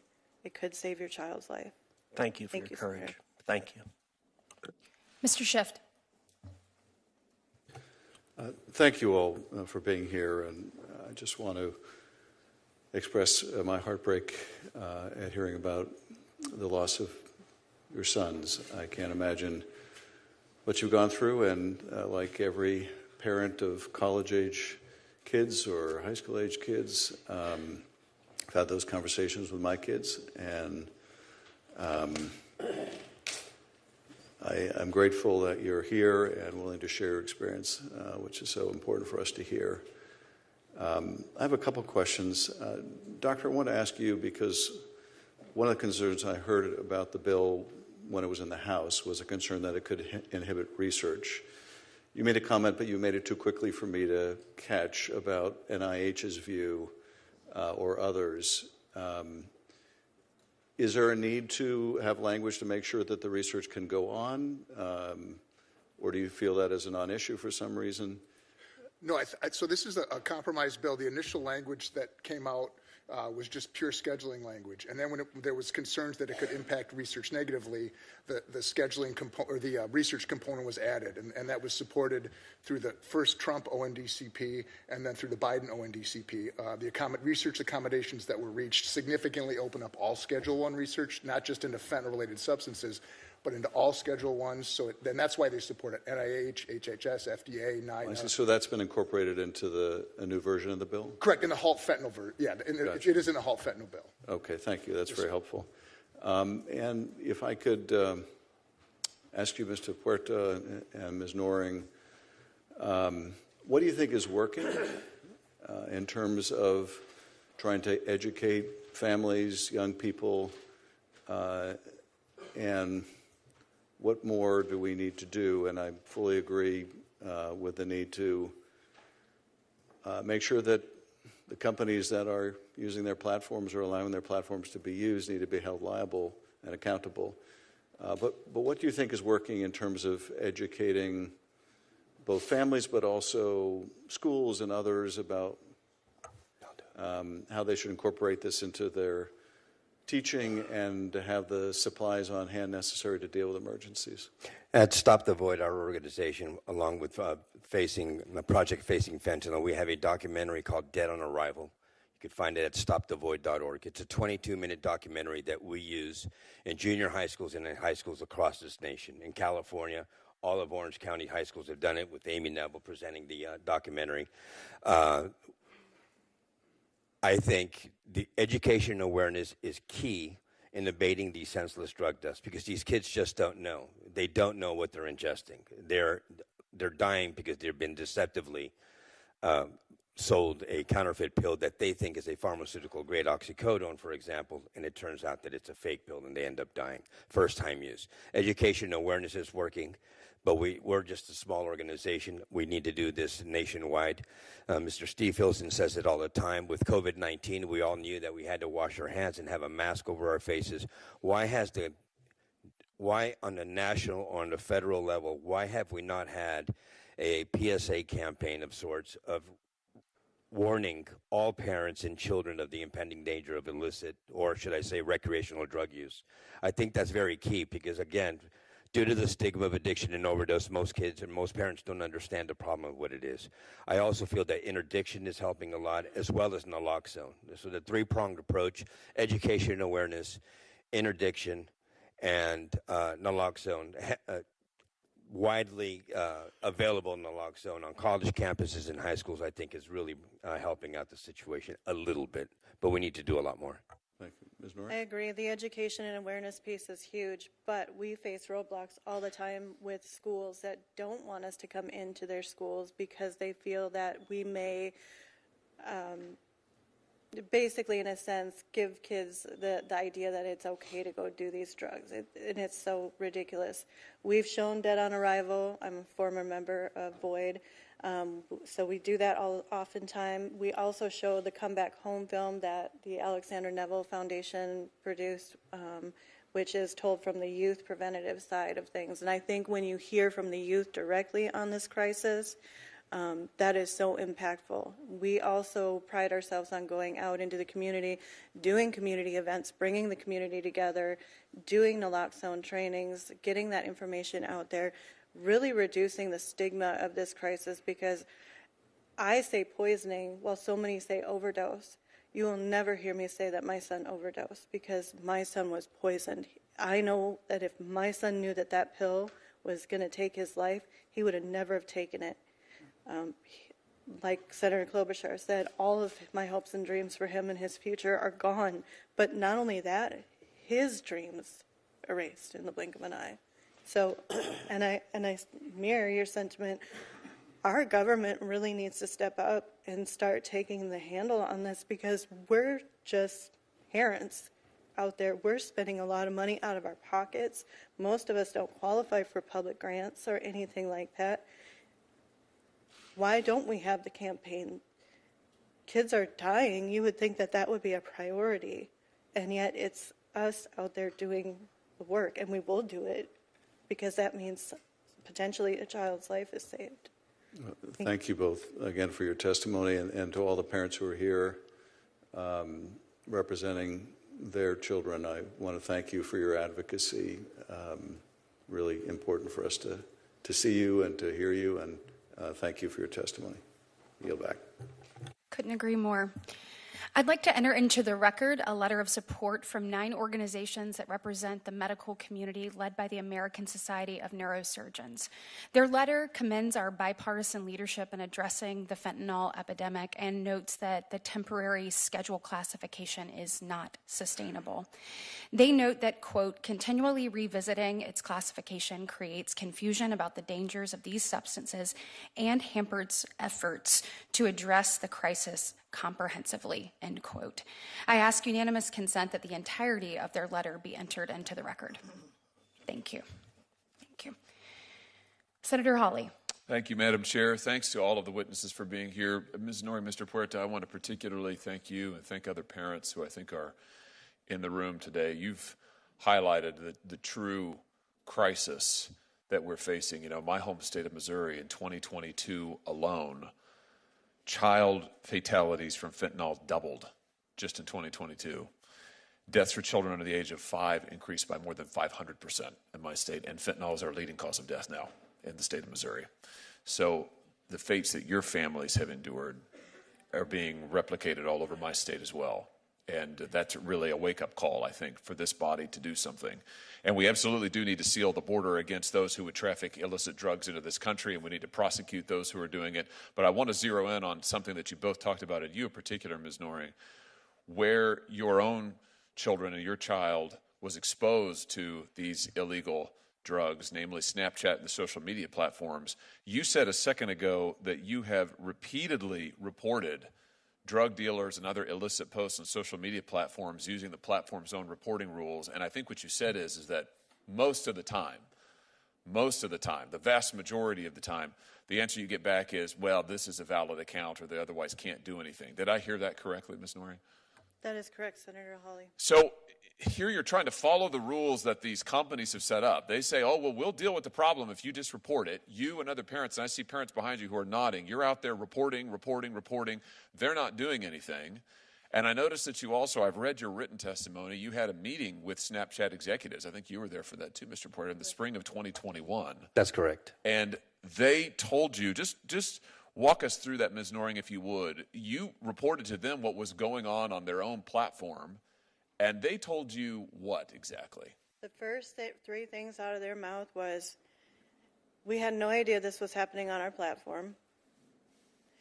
You can't sue us because we're protected under Section 230. And as parents, you should have been monitoring your children better. My son was 19 when he died. Number one, how do you monitor an adult? Number two, how do you monitor a child on an app in which the whole allure to these kids is the fact that the messages disappear? And that was something that I brought up to their attention, and they really had no response. They don't care. They don't care, and I think it's interesting they pointed out to you that you can't sue them. Mm-hmm. What do you think one of the reasons is that they don't really change? I mean, here you are, you're meeting with them, you're reporting these incidents, you're reporting this illicit activity on their platform. They're not doing anything about it. I mean, do you speculate, do you have a guess as to why they don't really ever change their behavior? There's no incentive to. And even with the in-app reporting feature, that was something that they pointed out to us, like we should have known that this existed. We had no idea that existed, but I can tell you in the weeks and the months and the years after my son passed, multiple teens in our town reported the dealers that allegedly harmed my son. And all that would happen is they would take down the account. These dealers would go and get a new burner phone, set up a new account. Snapchat told us they had IP blockers and Wi-Fi blockers to recognize the devices. These dealers are buying burner phones. They're going to, I don't know, your coffee shop, your school. You're going to the library and setting up a new account. Our dealers in my community laughed at Snapchat. They're like, ha, they tried to bamboozle us. We're back, baby. Seriously. I want to just highlight what you just said, because I think I want everybody who's watching this, and I want every member of this committee and every member of the Senate to understand what you just said, which is that the social media platforms don't change because they don't have any incentive, which is a very polite way of saying there's no hammer on these people. They do whatever they want to do because they know nobody can effectively hold them accountable. And they really let the mask slip when you two walked into their offices and told them that they had participated in the killing of your children, because that's what happened.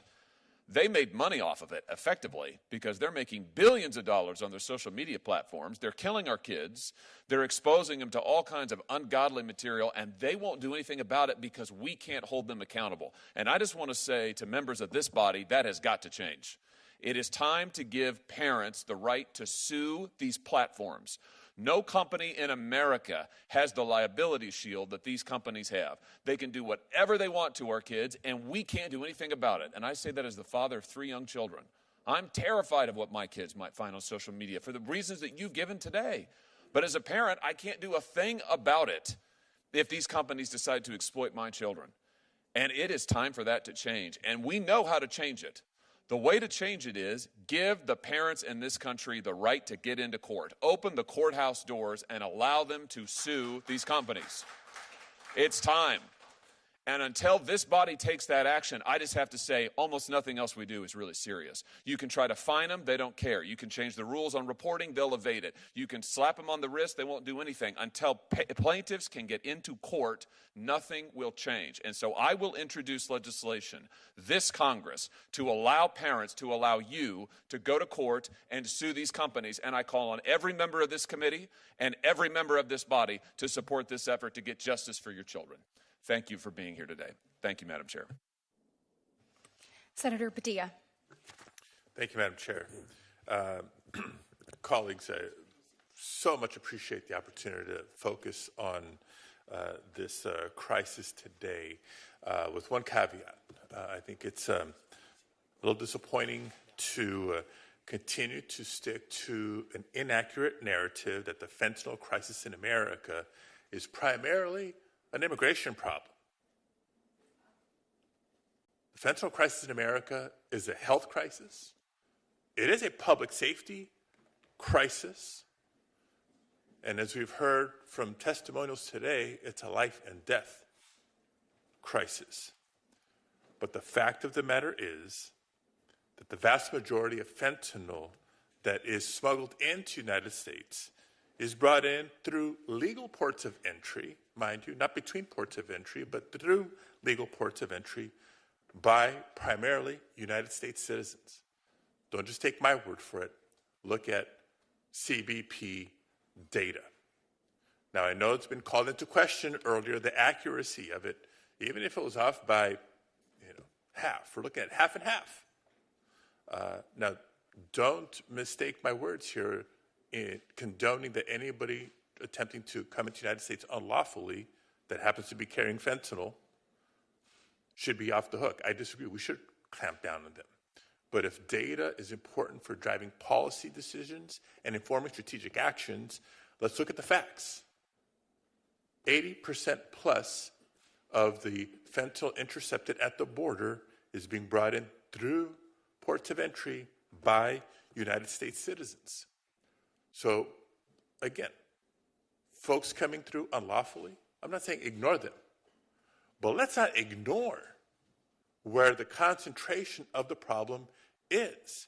I won't ask the witnesses today what recommendations or strategies that we should be implementing through the Department of Justice, through the Department of Homeland Security. I think we're going to have opportunities for other DOJ officials in the coming days and weeks to do that, and we should. But I will suggest, colleagues, that the recent changes by the administration at the Department of Justice that has resulted in the shifting of critical resources, including from the FBI, including from the DEA, including the ATF, towards immigration enforcement, which, be clear, be honest with ourselves and the public, is not exclusive to violent criminals. It's everybody. Minor offenses, people who haven't committed any offense other than, in the eyes of folks, well, if they came illegally, then they're criminals.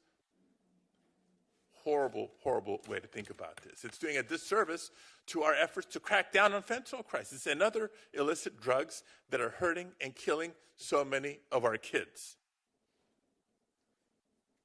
My first question, Dr. Farfan Mendez, can you explain how diverting law enforcement resources towards immigration enforcement could actually undermine fentanyl investigations and make it harder to disrupt trafficking networks? So the U.S. has a mechanism called the Organized Crime Drug Enforcement Task Force, and this task force is made up of several agencies: Department of Justice, Homeland Security, Department of Labor, the U.S. Postal Service, and a number of others. State Department is also included there. Putting together criminal investigations that take down trafficking networks is a long process. It takes time, it takes interagency coordination. In the best of cases, it also takes international cooperation, including with Mexico. And so when you distract those resources and allocate them in another task, in this case, for instance, immigration enforcement, effectively what you're doing is undermining long-term efforts to try to precisely bring criminal groups to justice. And so there is, in the world that we have of limited resources, when you take away from one area, you will definitely impact another. And so there is definitely a concern of weakening this organized crime enforcement task force. And it's okay if you don't know the answer to the following question, but in case you do, I understand that there's only one legal gun store in Mexico? Correct. Mexico only has one legal gun store. Okay, so for all of my colleagues who for years and years have talked about clamping down on the cartels, the criminal organizations that are arming themselves with weapons trafficked from the United States, folks, according to ATF data. Again, I'm not sorry for relying on our own data. Up to 500,000 U.S.-sourced firearms are trafficked into Mexico every year, with 70% of crime guns recovered in Mexico tracing back to the United States. Dr. Farfan Mendez, Mexican President Sheinbaum has stated that President Trump agreed to work on reducing the flow of guns into Mexico as part of yesterday's deal to delay the tariffs for a month. What steps should the U.S. take to uphold that commitment? And yes, ma'am, if you can keep your answers short, we're out of time. Thank you so much. Absolutely. I hear this committee when you say that you want to save lives of American children. and Americans in general. And what I say to you is the fentanyl market is not an isolated illicit market. It's very much linked to the firearms trafficking market. And so in that conversation that President Sheinbaum and President Trump had, I think for the U.S. to seriously address fentanyl, the conversation also has to be about how you prevent criminal groups to have the firepower that make addressing supply on the Mexican side incredibly difficult. As I say, these are shared tragedies both for Mexico and the U.S. And so if the crime is transnational, shouldn't the solution also be transnational? Very well said. Thank you, Madam Chair. Thank you. I do want to address, before we move to our next senator, the argument that U.S. citizens bring the most fentanyl into the United States, not illegal immigrants. It has been pointed to today some incomplete seizure and arrest statistics that support that argument. So with the wide open border policies of the Biden-Harris administration over the last 4 years, we do not know the full scale of drugs smuggled into this nation. The prosecution statistics only account for individuals that were actually caught, prosecuted, and sentenced, not criminals who managed to actually evade detection. The Washington Post says that federal officials estimate that we're only catching about 5 to 10% of fentanyl that is coming in from Mexico. So do that math. If that's true, then we are only catching, or we're not catching 90 to 95% of the fentanyl that is actually coming across our southern border. We have to be honest about that. That should alarm every single one of us. And it also shows why border security is an important component to stopping the flow of fentanyl. Senator Kennedy.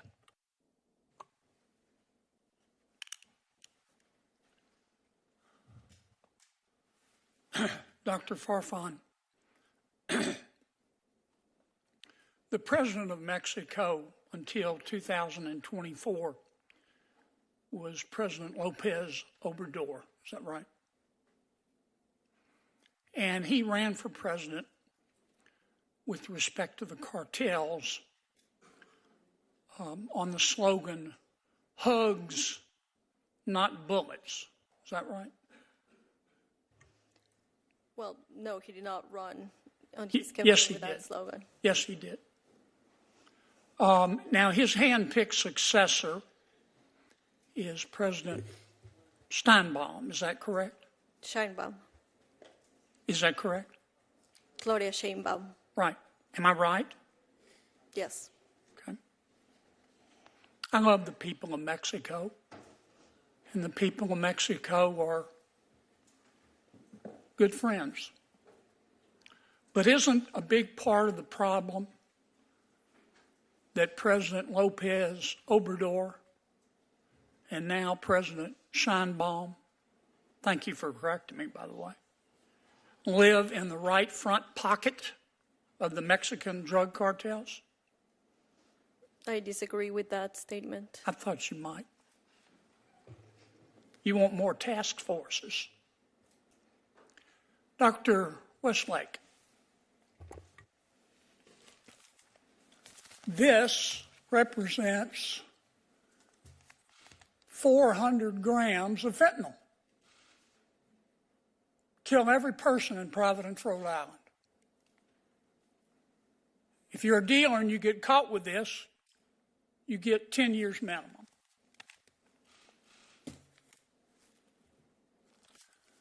This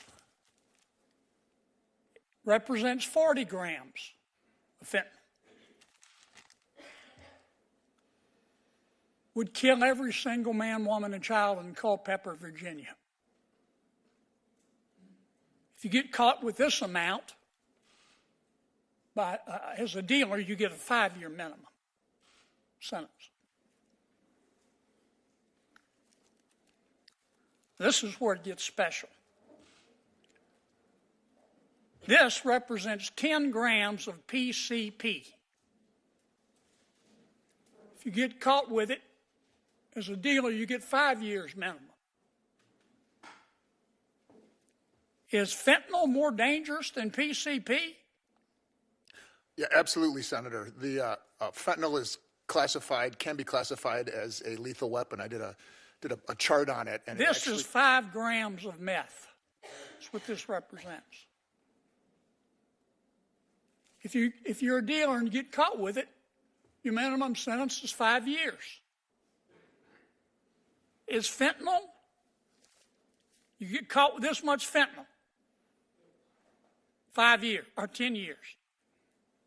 Get caught with this much fentanyl, 5 years. Get caught with this much meth, you can hardly see it, you get 5 years. Does that make any sense to you? No, sir. It's like cell deep stupid, isn't it?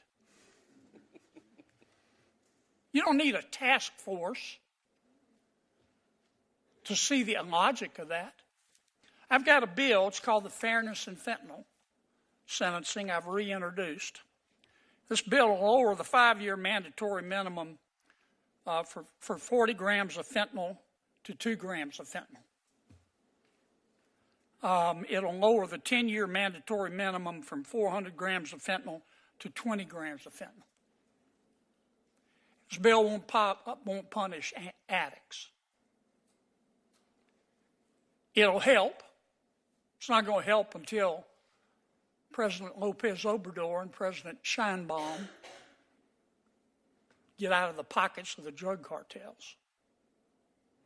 But it's a start. This bill will punish dealers. Thank you, Madam Chairman.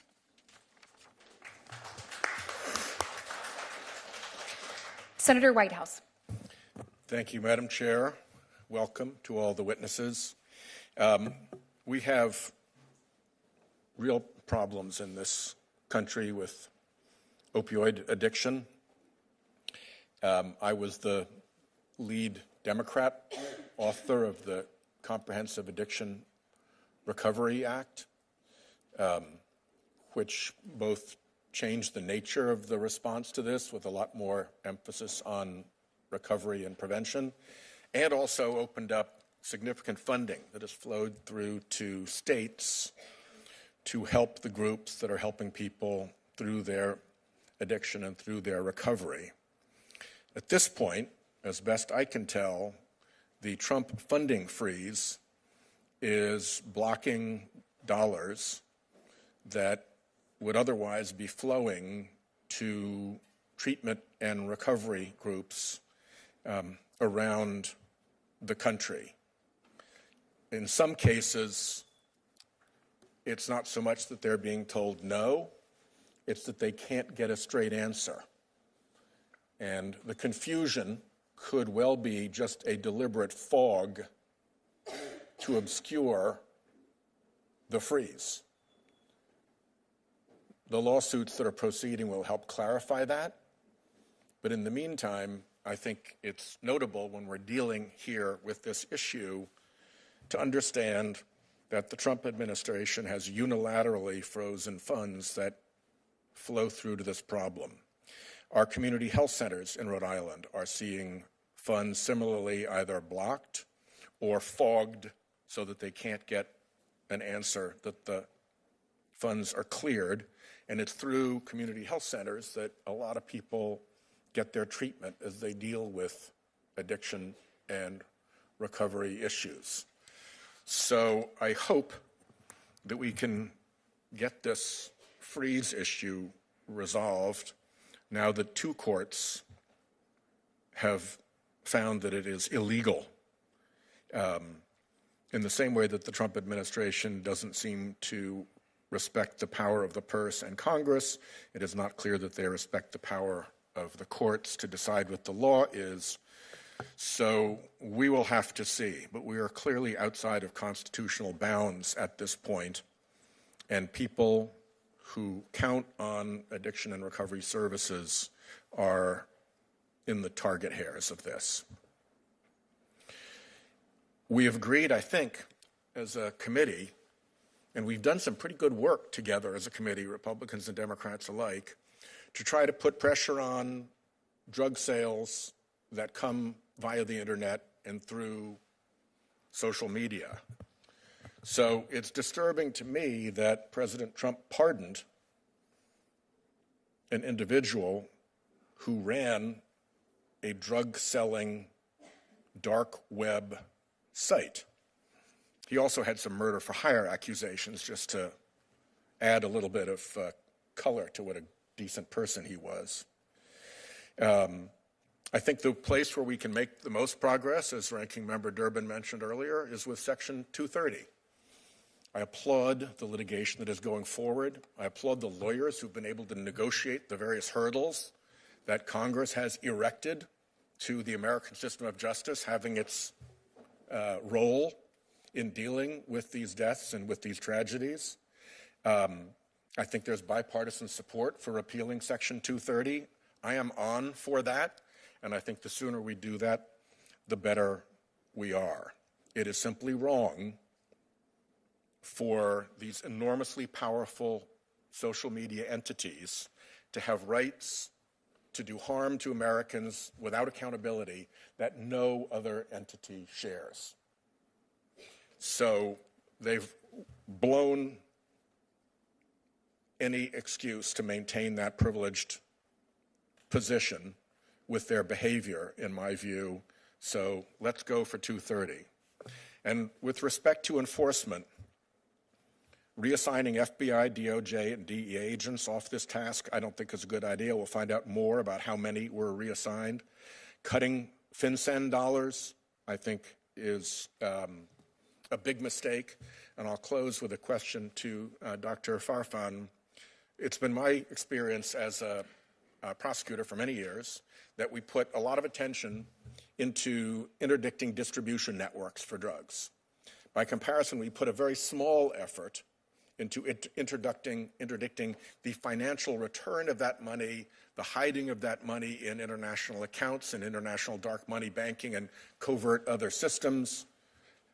What more should we be doing to get after the financing of these cartels?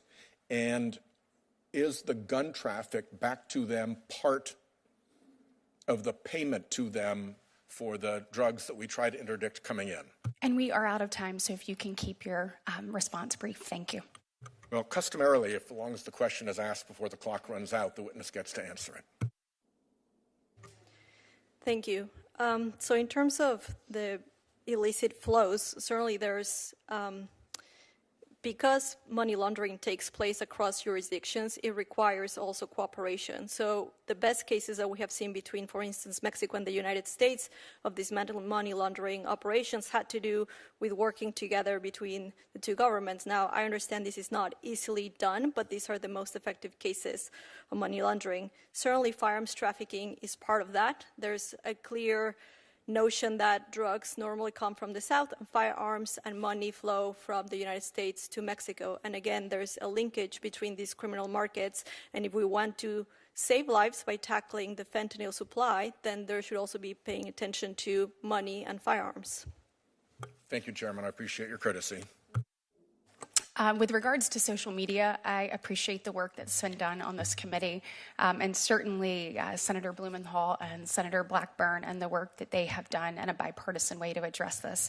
As a mom of a 14 and a 15-year-old who knows that Snapchat is used to tell people which color uniform they're supposed to wear that day, or they use it to figure out where friends are going to meet.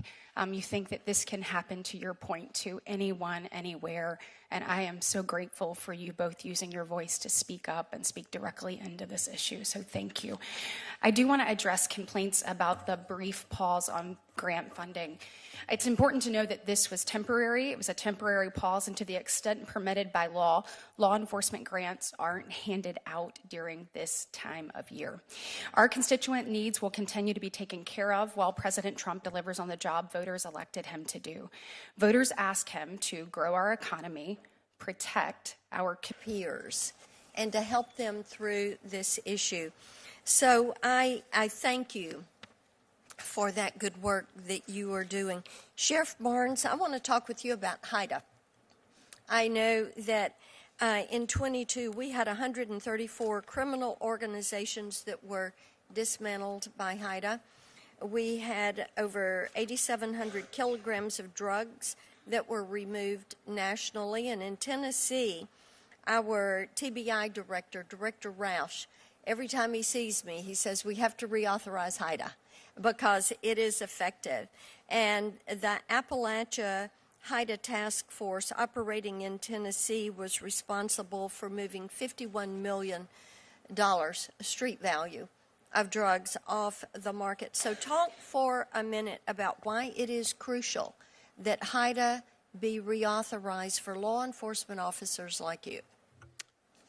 Thank you, Senator Blackburn, and thank you for the reauthorization of Haida.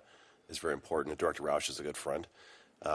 He's a good man. I will summarize it this way. At this time in our nation's history, the worst time of our narcotics trafficking and deaths, this is not the time to disenfranchise or divest from the Haida program.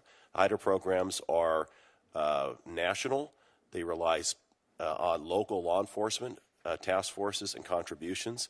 The Haida funding doesn't really fully fund the Haida programs. It offsets those contributions from locals. And right now, with our municipal agencies having hiring problems, they're stepping away from the Haida programs. Keeping them staffed is very difficult.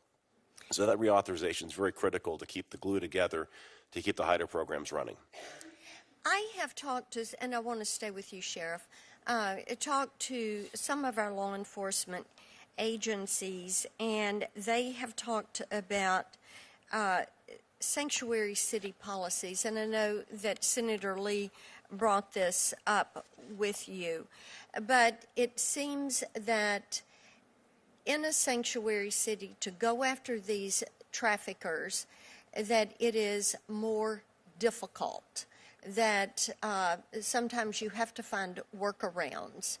And I would love for you to talk for just a minute about what we can do that would help you all as you try to deal with these sanctuary cities to get these drugs off the street.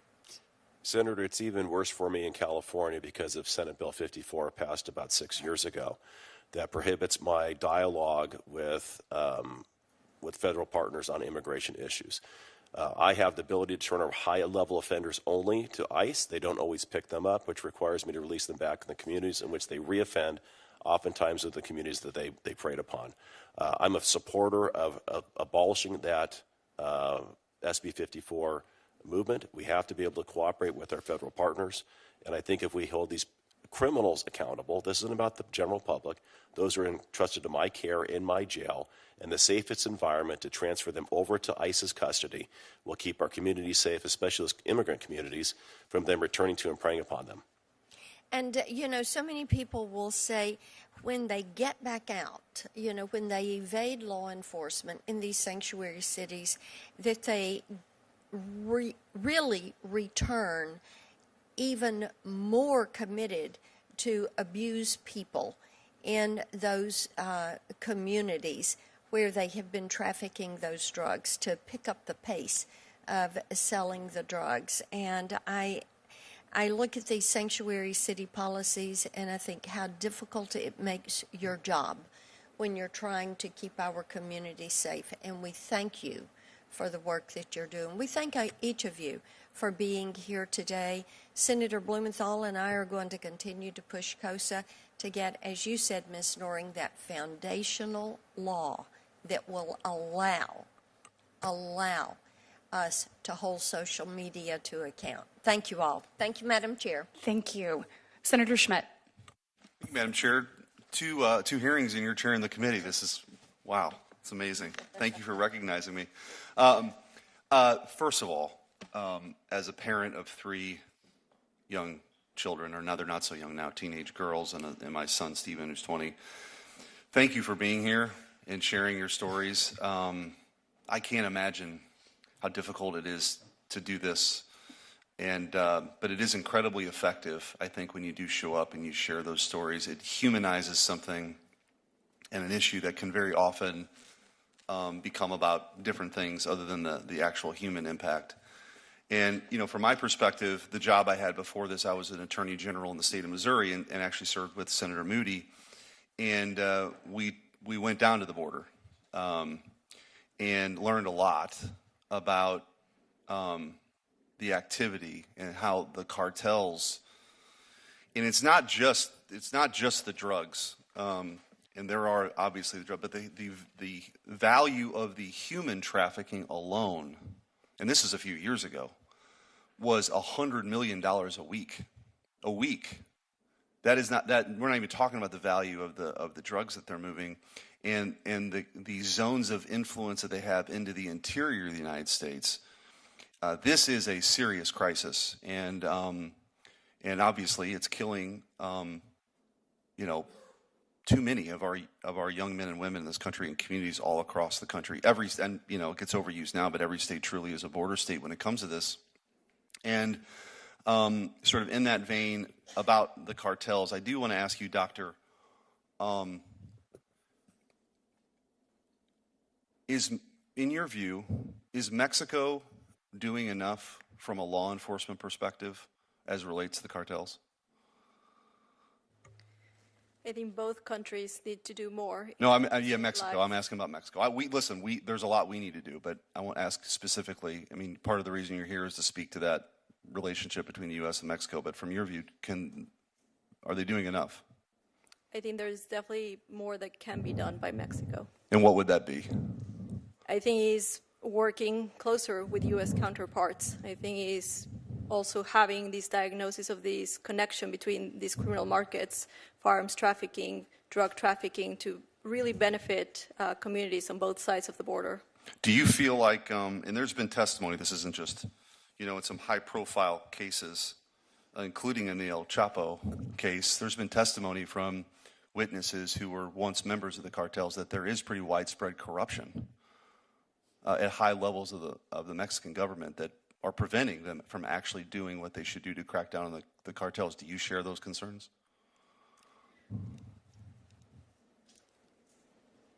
I would not necessarily align myself with the testimony of potentially a criminal witness from a case like that. I understand there are concerns about corruption within Mexico, and I understand there's questions about needing to address that. Having said that, I think general accusations about corruption of the entire government, those are not necessarily productive for good U.S.-Mexico engagement. Well, I guess what I'm getting at is that there are people, and I get the complexities of some testimony, but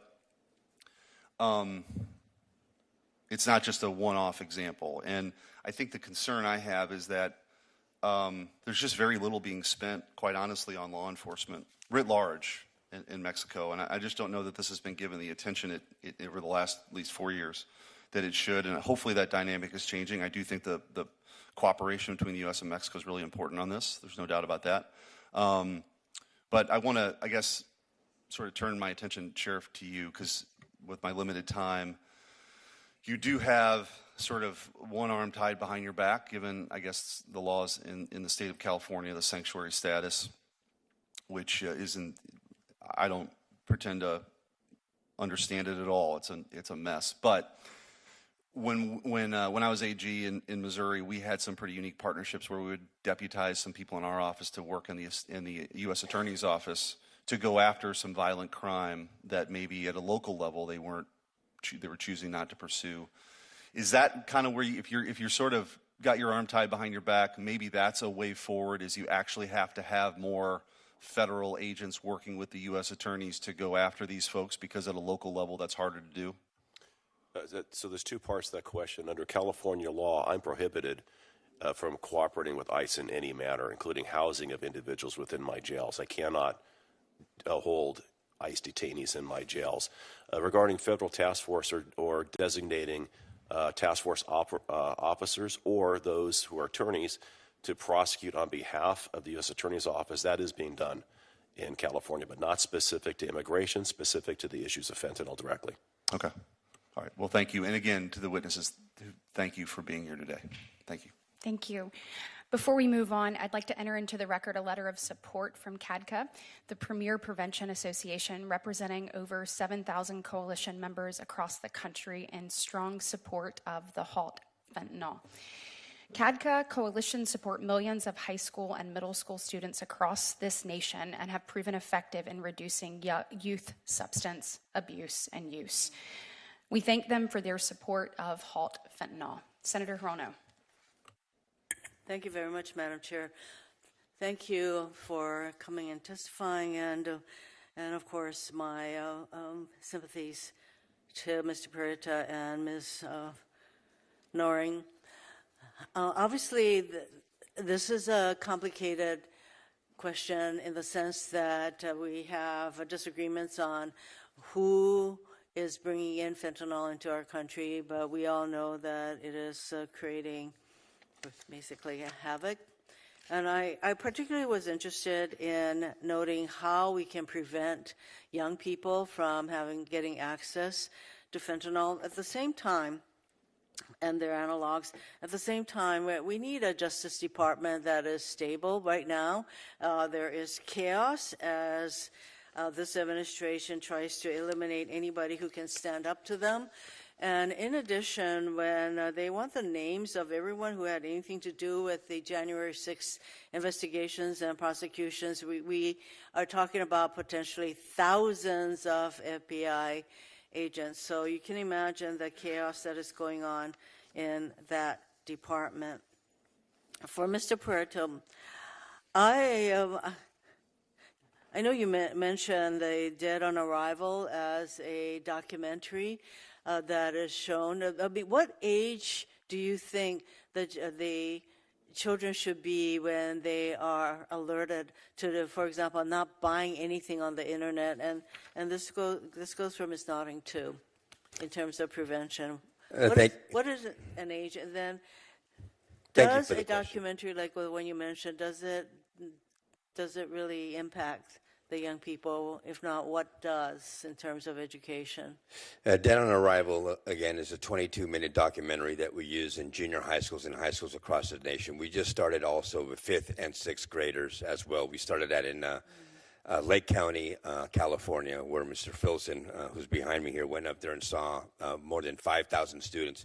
Ms. Hirono, I have a stack of letters from high school students, junior high school students, elementary school students who have seen this documentary that had absolutely no idea of the impending danger and had no idea that buying illicit fentanyl was as easy as ordering a pizza through Snapchat. That's how easy it is. And the danger of this drug is so they can die on first use. According to the New England Journal of Medicine, 22 children per week died in the year 2022 between the ages, non-addicted children between the ages of 14 and 18 years of age, mostly driven by illicit fentanyl pills, 22 a week. So easy to obtain on the internet. And that's why there are a number of us on this committee who have raised the issue of very dramatically limiting the Section 230 immunity for the social platforms, because what parents particularly have to go through just to hold these entities accountable, it shouldn't be that way. And so there are a number of us who are on that page. Ms. Doring, I believe you mentioned that there are some schools that do not want to provide this kind of education for fear of something. I mean, could you go over a little bit more why that is? And also for both of you, what can we do at the federal level to really support the kind of prevention efforts that you both, I believe, are engaged in? Thank you, Senator, for that question. I feel that this education needs to be taught as early as elementary school. I believe, just from my own experience back home and studies done back home and surveys done back home with our students, 12-year-olds are the start of where they are beginning with the vapes and the THC vapes. So the earlier we can reach them, definitely the better. Back home, the schools, it's multiple roadblocks. They don't want it in their schools. There's not enough time in the school years. There's a stigma that it could create more kids going out there and being exposed to these. We've seen a decline in the DARE programs for that reason. Short of requiring this kind of education to be available, what can we do at the federal level to promote and to support your efforts? Well, I know that was a big thing with families like mine pushing to get our schools to carry naloxone. And as part of our legalizing marijuana bill, in the year 2025, schools now have to they are required now to provide fentanyl poisoning education. And it's kind of with the legalization of that, it's kind of hypocritical, to have that education piece tucked into that bill, in my opinion, because now we're saying it's okay to do one drug, but these drugs, stay away from these ones? Most of these nonprofits are all made up of bereaved families that would come together, and because they felt like the government wasn't doing enough, and we felt that we just couldn't sit idly by and watch these children die on a daily basis. So I think one of the things that could really be helpful from the federal government is giving us grants to community organizations like ourselves, because we don't really fall into a certain category where we can get grants to do this. We're self-funded, actually, and it's really difficult to do that, especially when we're traveling across the nation and doing the work that we do. But we don't charge any money for what we do. We charge $0 to go to a school. We take time out of our days, out of our weeks, and like I said, Mr. Filson was up in Lake County, California, up there for a full week educating 5,000 students on the dangers of illicit fentanyl. But community grants for our specific, I guess, niche, for a lack of better words, would be really great. I think that is something that we can do, provided that we have an administration that isn't going to put a blanket hold on all grants to entities such as yours. Thank you very much for your testimony and your suggestion. Thank you. As been discussed here today, in 2024, CBP seized approximately 22,000 pounds of fentanyl at U.S. ports of entry on our southern border and our northern border, as well as coastal and interior ports. That's nearly 1.1 billion lethal doses. That averages out to approximately 3 doses for every person residing in the United States. And perhaps of even greater concern, it's been estimated, as I mentioned earlier, that only 5 to 10% of the fentanyl crossing the border is actually being interdicted. The flow of drugs across our borders is ravaging communities around our country, including in my home state of Alabama. In 2023, an annual report of the Alabama Opioid Overdose and Addiction Council discussed the alarming increase in fentanyl-related overdose deaths and poisonings in Alabama between 2018 and 2022. In 2022, Alabama's SBI seized a total of 8,300 grams of fentanyl, which is equivalent to 8.3 million lethal doses, enough to kill everyone in the state of Alabama, plus 3 million more. In FY 2024, that number was up to 12,400 grams of fentanyl. So let's be clear, these numbers increasing actually represent more devastated families and more deaths. I have sat across from far too many parents in my short time in the United States Senate that are grieving just as you two are. And I just want to say again, thank you for sharing your story. I'm going to have our team clip your testimony, put it together so that we can help begin that PSA. You are changing lives. You're here today not only to see change in law, but to make sure that we save lives and that no one else has to go through what you did. So thank you for sharing your story. And I can promise you with every ounce of me, we're going to do everything possible to elevate it, to ask parents to watch your testimony today, to ask parents to listen to what you are saying so that they do not have to go through the unthinkable that you have. And we are just so grateful for your willingness to be here.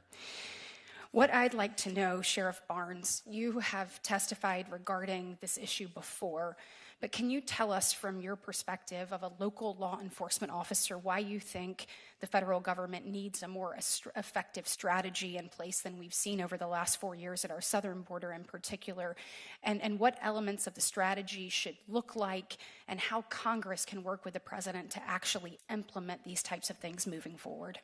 Yes, thank you, Senator. I have testified to this before, and I think if you look just from post 9/11 where we are today, the threat horizon is much broader than it was back 24 years ago, and it's encompassing all these other categorical crimes, cyber, fentanyl, human trafficking. They're all on the same platform. So specific to fentanyl, we have to work laterally and vertically, and that means vertically with our federal partners, our state partners, and our local partners, laterally with all the different efforts being put forth on the trafficking entities that are disparately addressing this issue, but we're not synergizing those efforts very well. I believe that we have a problem with communications. If we're going to do a great offense, we have to communicate with our federal partners at the border, find out where their efforts are, how we can pivot around those to get the end around from the cartels, and most importantly right now, be aware of probably the maritime issues we'll undoubtedly face going forward because of the closure at the border. They will pivot around on the waterways. Thank you. Dr. Westlake, first I want to thank you for the incredible work that you've done as a medical professional and as an advocate working to protect Americans from the dangers of illicit drugs like fentanyl. In my view, we need to be as bold as possible when it comes to taking steps to protecting American children and families from the scourge of fentanyl. That's one of the reasons I am a co-sponsor of the Halt Fentanyl Act. Given your work on the issue, can you comment on the impact that FRS class scheduling has had on the enforcement landscape over the last several years, and if there are any myths about class scheduling that you would like to dispel? Thanks for the question, Senator Britt. So the myths that were there were initially that there would be people that were incarcerated from it, unduly incarcerated. It's already proven through the GA report and since then that people aren't being incarcerated for it for the same reason that people aren't dying from it, is because it doesn't exist. And that's what it does. I don't envy the job that you have up here on the dais of addressing one of the things you address is the illicit fentanyl scourge. But one thing that's the lowest hanging fruit you can address is just permanently scheduling fentanyl-related substances. There's no impact on criminal justice that's negative. It saves people's lives. It's a proven strategy. It's a win. It's bipartisan. 70 votes in the House last session, probably more this session. So I encourage that to happen. Thank you. And thank you all for your time today. I am going to recognize Senator Moody. And also, this is the fastest rise to the top ever. You will be chairing this committee as I go to vote.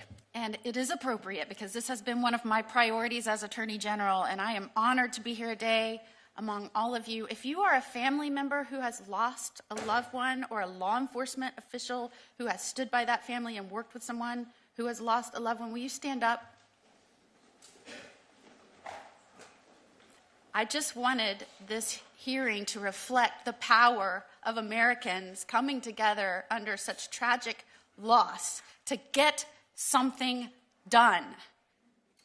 Thank you so much. This was one of, thank you, Katie Britt. This was one of my priorities as Attorney General, but not because I was the Attorney General. It was because I worked alongside so many people who had lost loved ones, law enforcement. I am a mother of a teenager. I am the wife of a law enforcement officer. This is the #1 killer of working and fighting age Americans, period. So we have a lot to deal with, a lot on our plates as leaders in this nation. This is the #1 killer of working and fighting age Americans right now. It has been. And if I sound upset about the fact that we have not moved faster on this, that is justified. I want to commend Chairman Grassley, who called this hearing. The last 4 years, this committee has not held one hearing on fentanyl. And again, I will repeat, this is the leading killer of working and fighting age Americans. And whether you are a lab in China, whether you are a cartel in Mexico, whether you are an organization that is sitting by while your company or your platform is being used to facilitate the trafficking of fentanyl and fentanyl-related substances, this is happening on purpose. This is intentional. No one can say that it is not, because things can be done. Like, I don't know, start with a hearing to talk about fentanyl. Bring family members that have lost loved ones, law enforcement that is working on the front lines. Thank you for taking the time to be here. I'm glad this is one of my first hearings. So I want to thank Chairman Grassley for doing this, because the last 4 years we should have had a hearing on this in this committee, and we have not.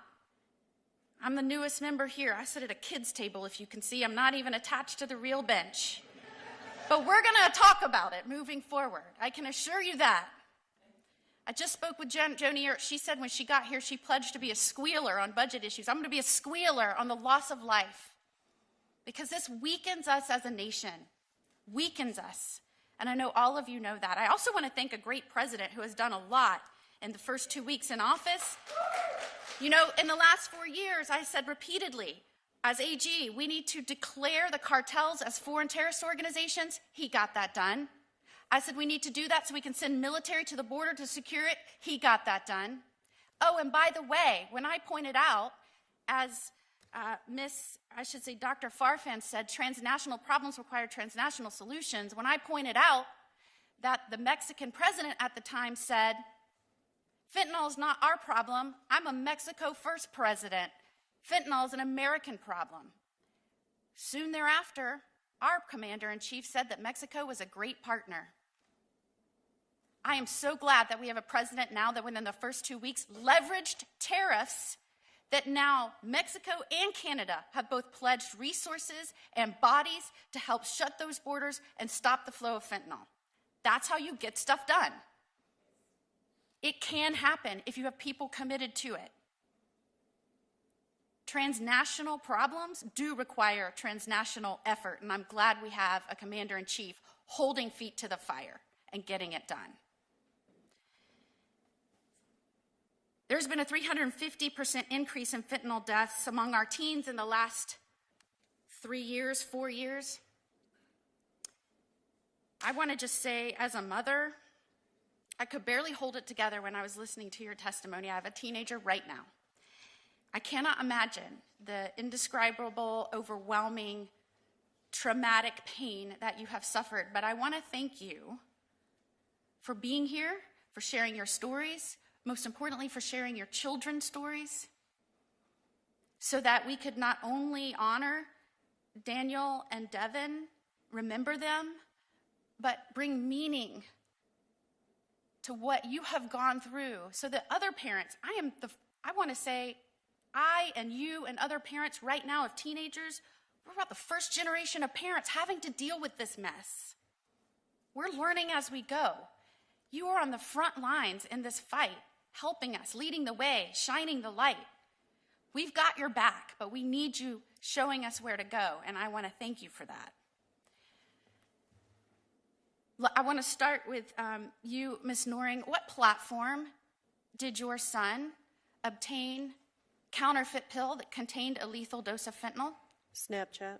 And I'd like to move to you, Mr. Puerta. What platform did your son find a counterfeit pill that contained a lethal dose of fentanyl? Snapchat. Snapchat has become a vast online drug market. There is no doubt that it facilitates drug sales to vulnerable children. Many who think they're buying Xanax or Percocet or Adderall, when in reality it is a pill that has a lethal dose of fentanyl. 7 out of 10 counterfeit pills now have a lethal dose of fentanyl. Many of these one pills can kill 4 adults. That is what is out there lurking for our children. The National Crime Prevention Council estimates 80% of teen and young adult fentanyl poisoning deaths can be traced to social media. And I know we're talking about Snapchat because that is what brought tragedy upon your lives, but there are other social media platforms where children, vulnerable populations, are obtaining access to drugs. Teens can now get drugs so easily.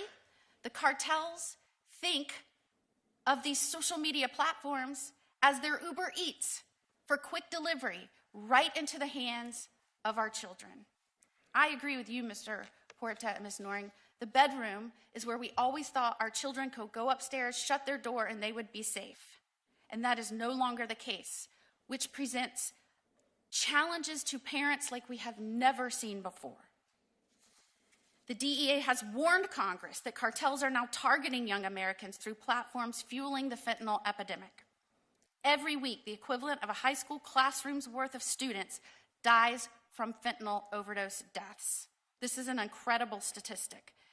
If we saw this with any other product, there would be federal law shutting down these products to make them safe before they could go back on market. And we saw this time and time again in the automobile industry. When we started losing people to faulty automobiles, there was a stop sale order. They had to become safe before they could be sold again.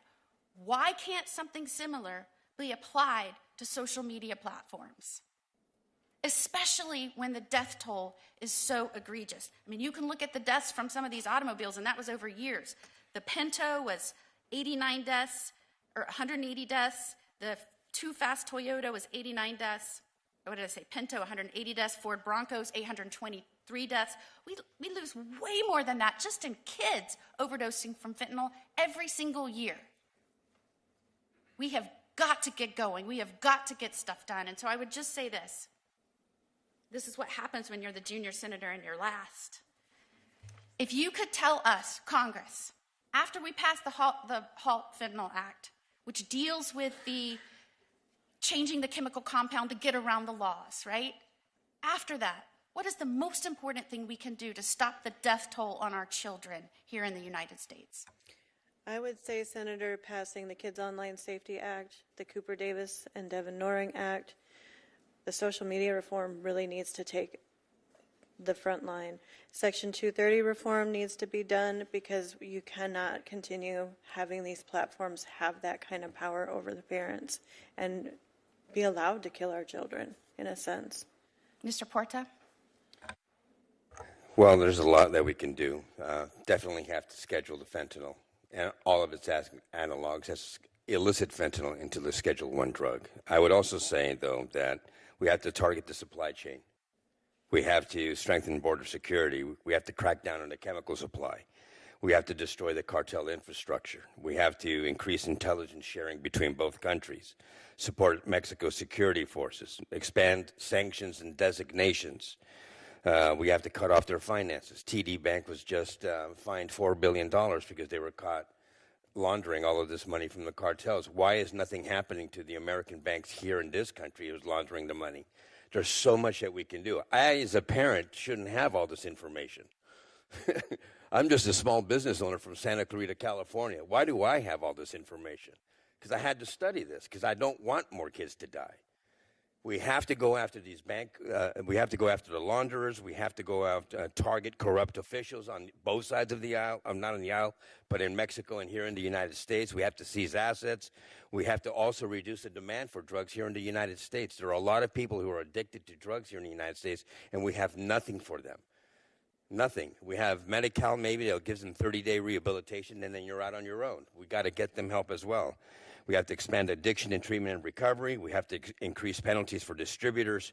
We have to hold Mexico accountable, pressure the Mexican government to do more, obviously.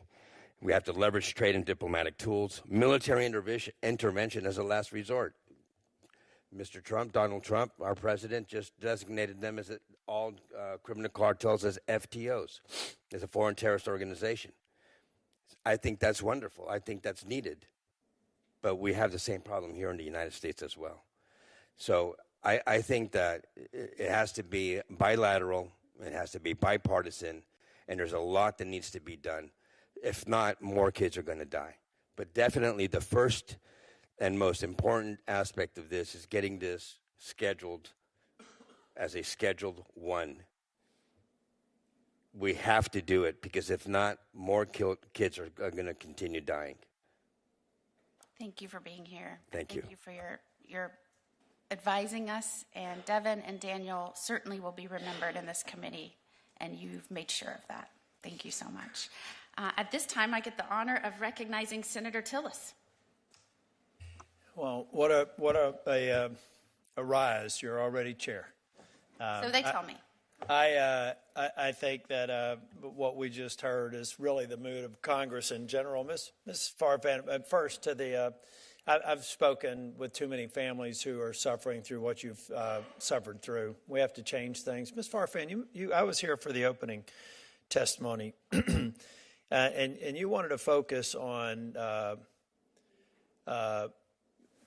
the southern migration of weapons. I believe that's a serious concern, but you said something that concerned me, and it had to do with the will of the Mexican government. See, and I want you to, first I should say, I do believe that we have to hold the social media platforms accountable, but make no mistake about it, these thugs that run the cartels will find another way to get this poison here if we don't dampen, if we don't do things that reduce the demand, And if we don't disrupt the supply, it'll just be a different way for the snakes to get this poison into our country. So we need to be smart and not high five if we do something with 230 that gets it off social media platforms.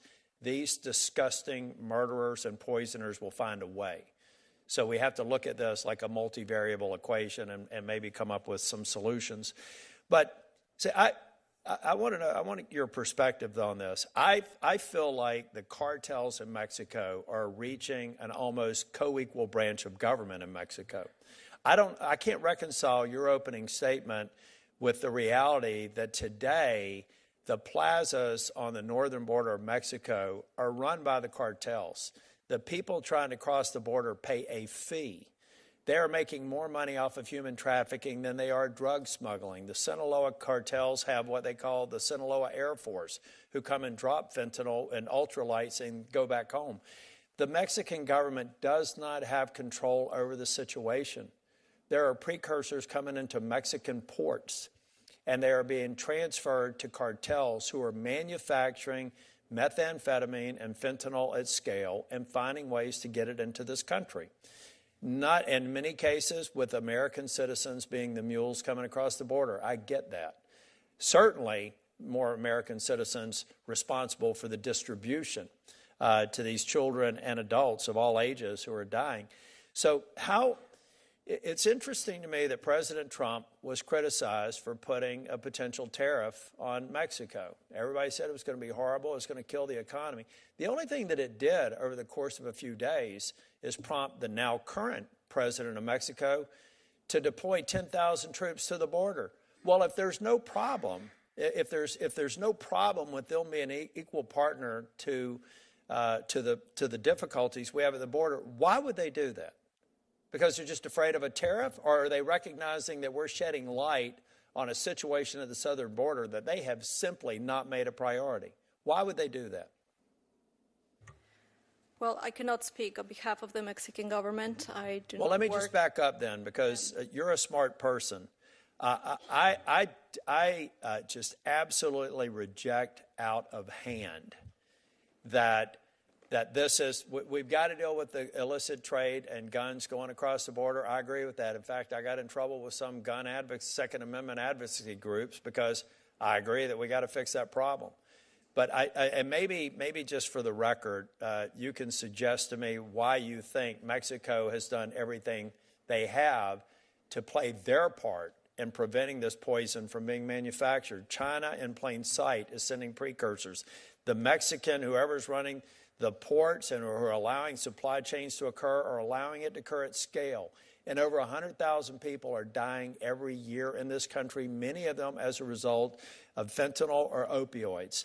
More people die in North Carolina as a result of overdoses for fentanyl or opioids than people die on our highways. Most of this, most reasonable people, unless for the purposes of CUFERs, you can send me evidence that Mexico needs to wake up and be a partner and a friend to our South and address this as the problem that it is, and it's happening in plain sight among the Mexican authorities and among the cartels who have organized the plazas at the northern border, and they are running it. There's no way that Mexico sends 10,000 troops to their northern border if they don't think they've got a problem that President Trump has illuminated. Thank you all for being here today, but please understand that some of the things you've asked for are all just steps in the right direction, but this is far more complicated than any one thing we can do, and I look forward to continuing to engage with you. Thank you. Thank you, Senator Tillis. Senator Graham. Thank you very much. Sheriff Barnes, you've been involved in this space for quite a while, right? How would you describe the role of China in the fentanyl problem America faces? China is the first domino that tips in contributing to the fentanyl crisis. They are the contributor of the vast majority of the precursor chemicals, and if we deal with that, that would be the first great first step in dealing with it. When they say they're not, they're lying, right? I would say they're not being truthful, yes. Yeah, I would say they're lying. So there's a 10% tariff on China. One of the things that President Trump would like to accomplish is to protect our country from fentanyl poisoning. Sheriff Barnes, what you say the DEA echoes. Without China, this couldn't happen. China is an essential ingredient in the poisoning of America by fentanyl. To the Chinese Communist Party, you either change or there will be consequences coming from the Trump administration and the Congress. We're not going to sit by any longer and watch you enrich yourselves, different companies in China, at the expense of America. So be on notice. You either change your practices regarding supporting drug cartels in Mexico, China, or you will pay a heavy price. And that's not too much to ask. Do you agree, Sheriff Barnes? I do, Senator. Doctor, how do you say your last name, ma'am? Farfan. Okay. Do you think the drug cartels should be foreign terrorist organizations under U.S. law? I'm going to comment on the impact that this could have on U.S.-Mexico security. No, I didn't ask that. I just said, do you think they're deserving of the designation? I believe it would really hinder the notion of shared responsibility that Well, is that's the not a question. cornerstone I mean, of U.S.-Mexico security cooperation. I think they've earned it 1,000 times over. And to our friends in Mexico, we want to work with you, but we're not going to sit on the sidelines any longer and watch drug labs right below the southern border manufacture out in the opening fentanyl and other drugs to kill Americans. We want to work with you. Sheriff Barnes, do you believe that in many ways Mexico has lost sovereignty over this issue? I believe the Mexican laws have failed domestically, and I believe that that has had downrange effects on U.S. lives. So to our friends in Mexico, we appreciate you sending the soldiers, but that's just a first step. As Senator Tillis said, we need to put the drug cartels on notice. You cannot thrive and survive the way you're doing today. Why are they in the drug business? Because the return on investment is large and the risk is small. They'll get out of this business when some of them get killed or go to jail. Do you agree with that, Sheriff Barnes?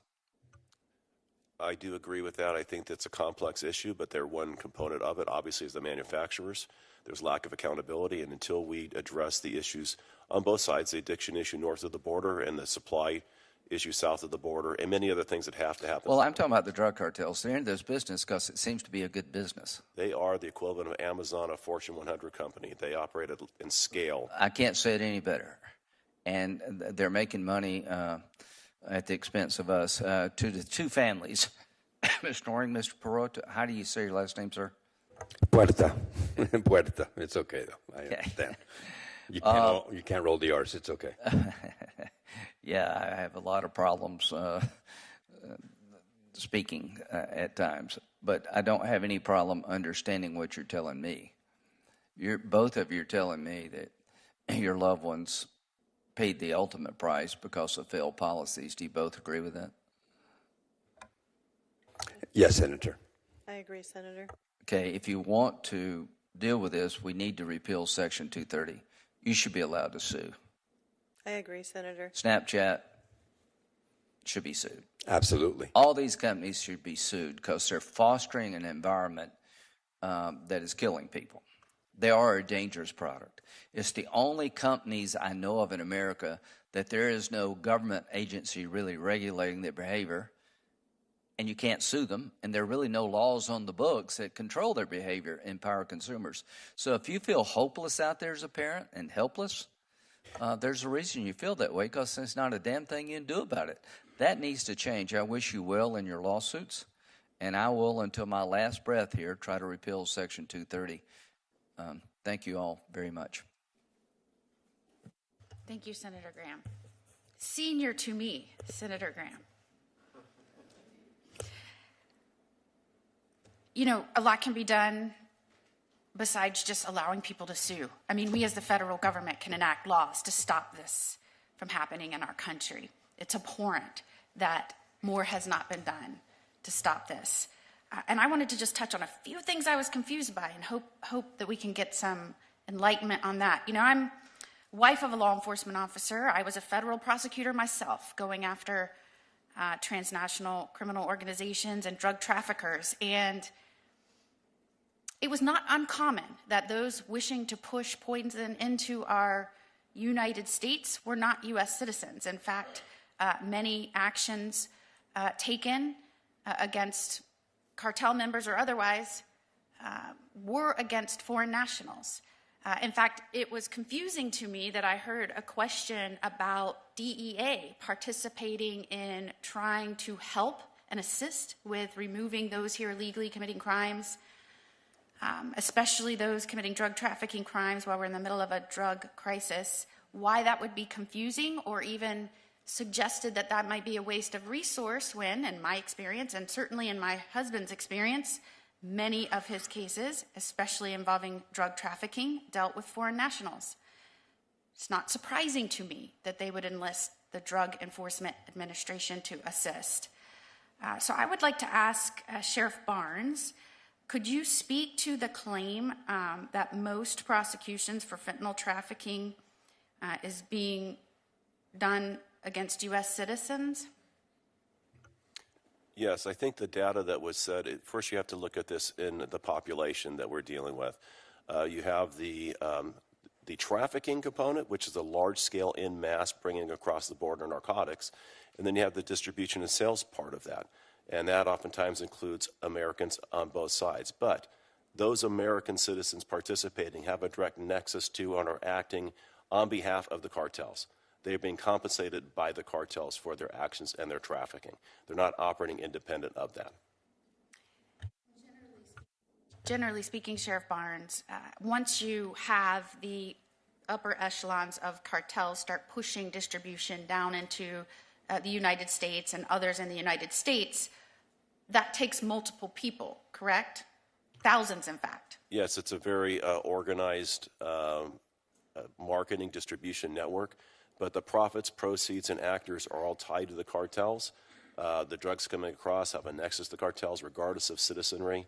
The distribution is on behalf and behest of the cartels, and the profits are either laundered domestically to hide that in the continental United States, or are transited back across the border to the profit of the cartels. Recognizing the extent of the damage inflicted on our nation and our vulnerable populations from this crisis, and recognizing that so little has been done in the last 4 years, does it surprise you that a cross-agency effort to reel back some of the damage is being put into place? No, I do not think that's surprising. I think it's necessary to collaborate across not just different agencies, but different layers of government down to the local level. I think it's also necessary to synergize those efforts in a very coordinated fashion. Else we're just playing whack-a-mole with the cartels. It's not any one thing. It's doing 12 things simultaneously in a very coordinated fashion that's going to, I think, hinder the cartels and start making a difference. And in your opinion, the cooperation and partnership of state and local law enforcement is necessary to start having an effect to reel back in some of what's happened over the last 4 years? I think that even before 4 years ago, and even more now, it's necessary to collaborate, develop partnerships in a vertical fashion with our federal, state, and locals, and horizontally across those same planes, federal agency to federal agency, state to state, local to local, and have a more intentional conversation, and quite honestly, a collaborative, coordinated effort to be on the offense rather than playing the defense. We've been on the defense too long and responding to the cartels. They're going to pivot around us. We need to be ahead of their next move to outmaneuver them and anticipate what they're going to do next. A devastating crisis certainly requires strong actions to solve it. When we first started using the term "just say no," I say we, although I was very young at the time. I don't know about y'all. I was very young. When Nancy Reagan first said "just say no," we were in a crisis of overdose deaths in our nation. We lost a little over 3,000 nationwide a year. We now lose 110,000 Americans every year. And I think it's important when we use the word crisis over and over so that we don't become immune to that, and that we recognize the magnitude of what we are dealing with, that we remember what we used to frame as a crisis is now a national travesty. And if anyone says that this hasn't kneecapped the strength of our nation, they do not know what they are talking about. And so I want to thank again Chairman Grassley for calling this hearing. Again, just to put it in perspective, we're in the 119th Congress. This is our first non-nomination hearing in this committee, and it was on fentanyl, the #1 killer of working and fighting age Americans. You were a part of this. This is a big deal moving forward. And hopefully the energy that not just our witnesses today brought, but the energy of everyone in this room, especially those that stood up and have felt this for so long and have directed that passion and that emotion towards change and progress. The 119th Congress hears you, we see you, and I'm going to be a squealer to make sure that they take action and move forward. So we appreciate you being here today. We appreciate all the witnesses for being here today. I used to be a judge before I went into this crazy, chaotic world of politics. I'm feeling back at home. The meeting is adjourned. Thank you so much.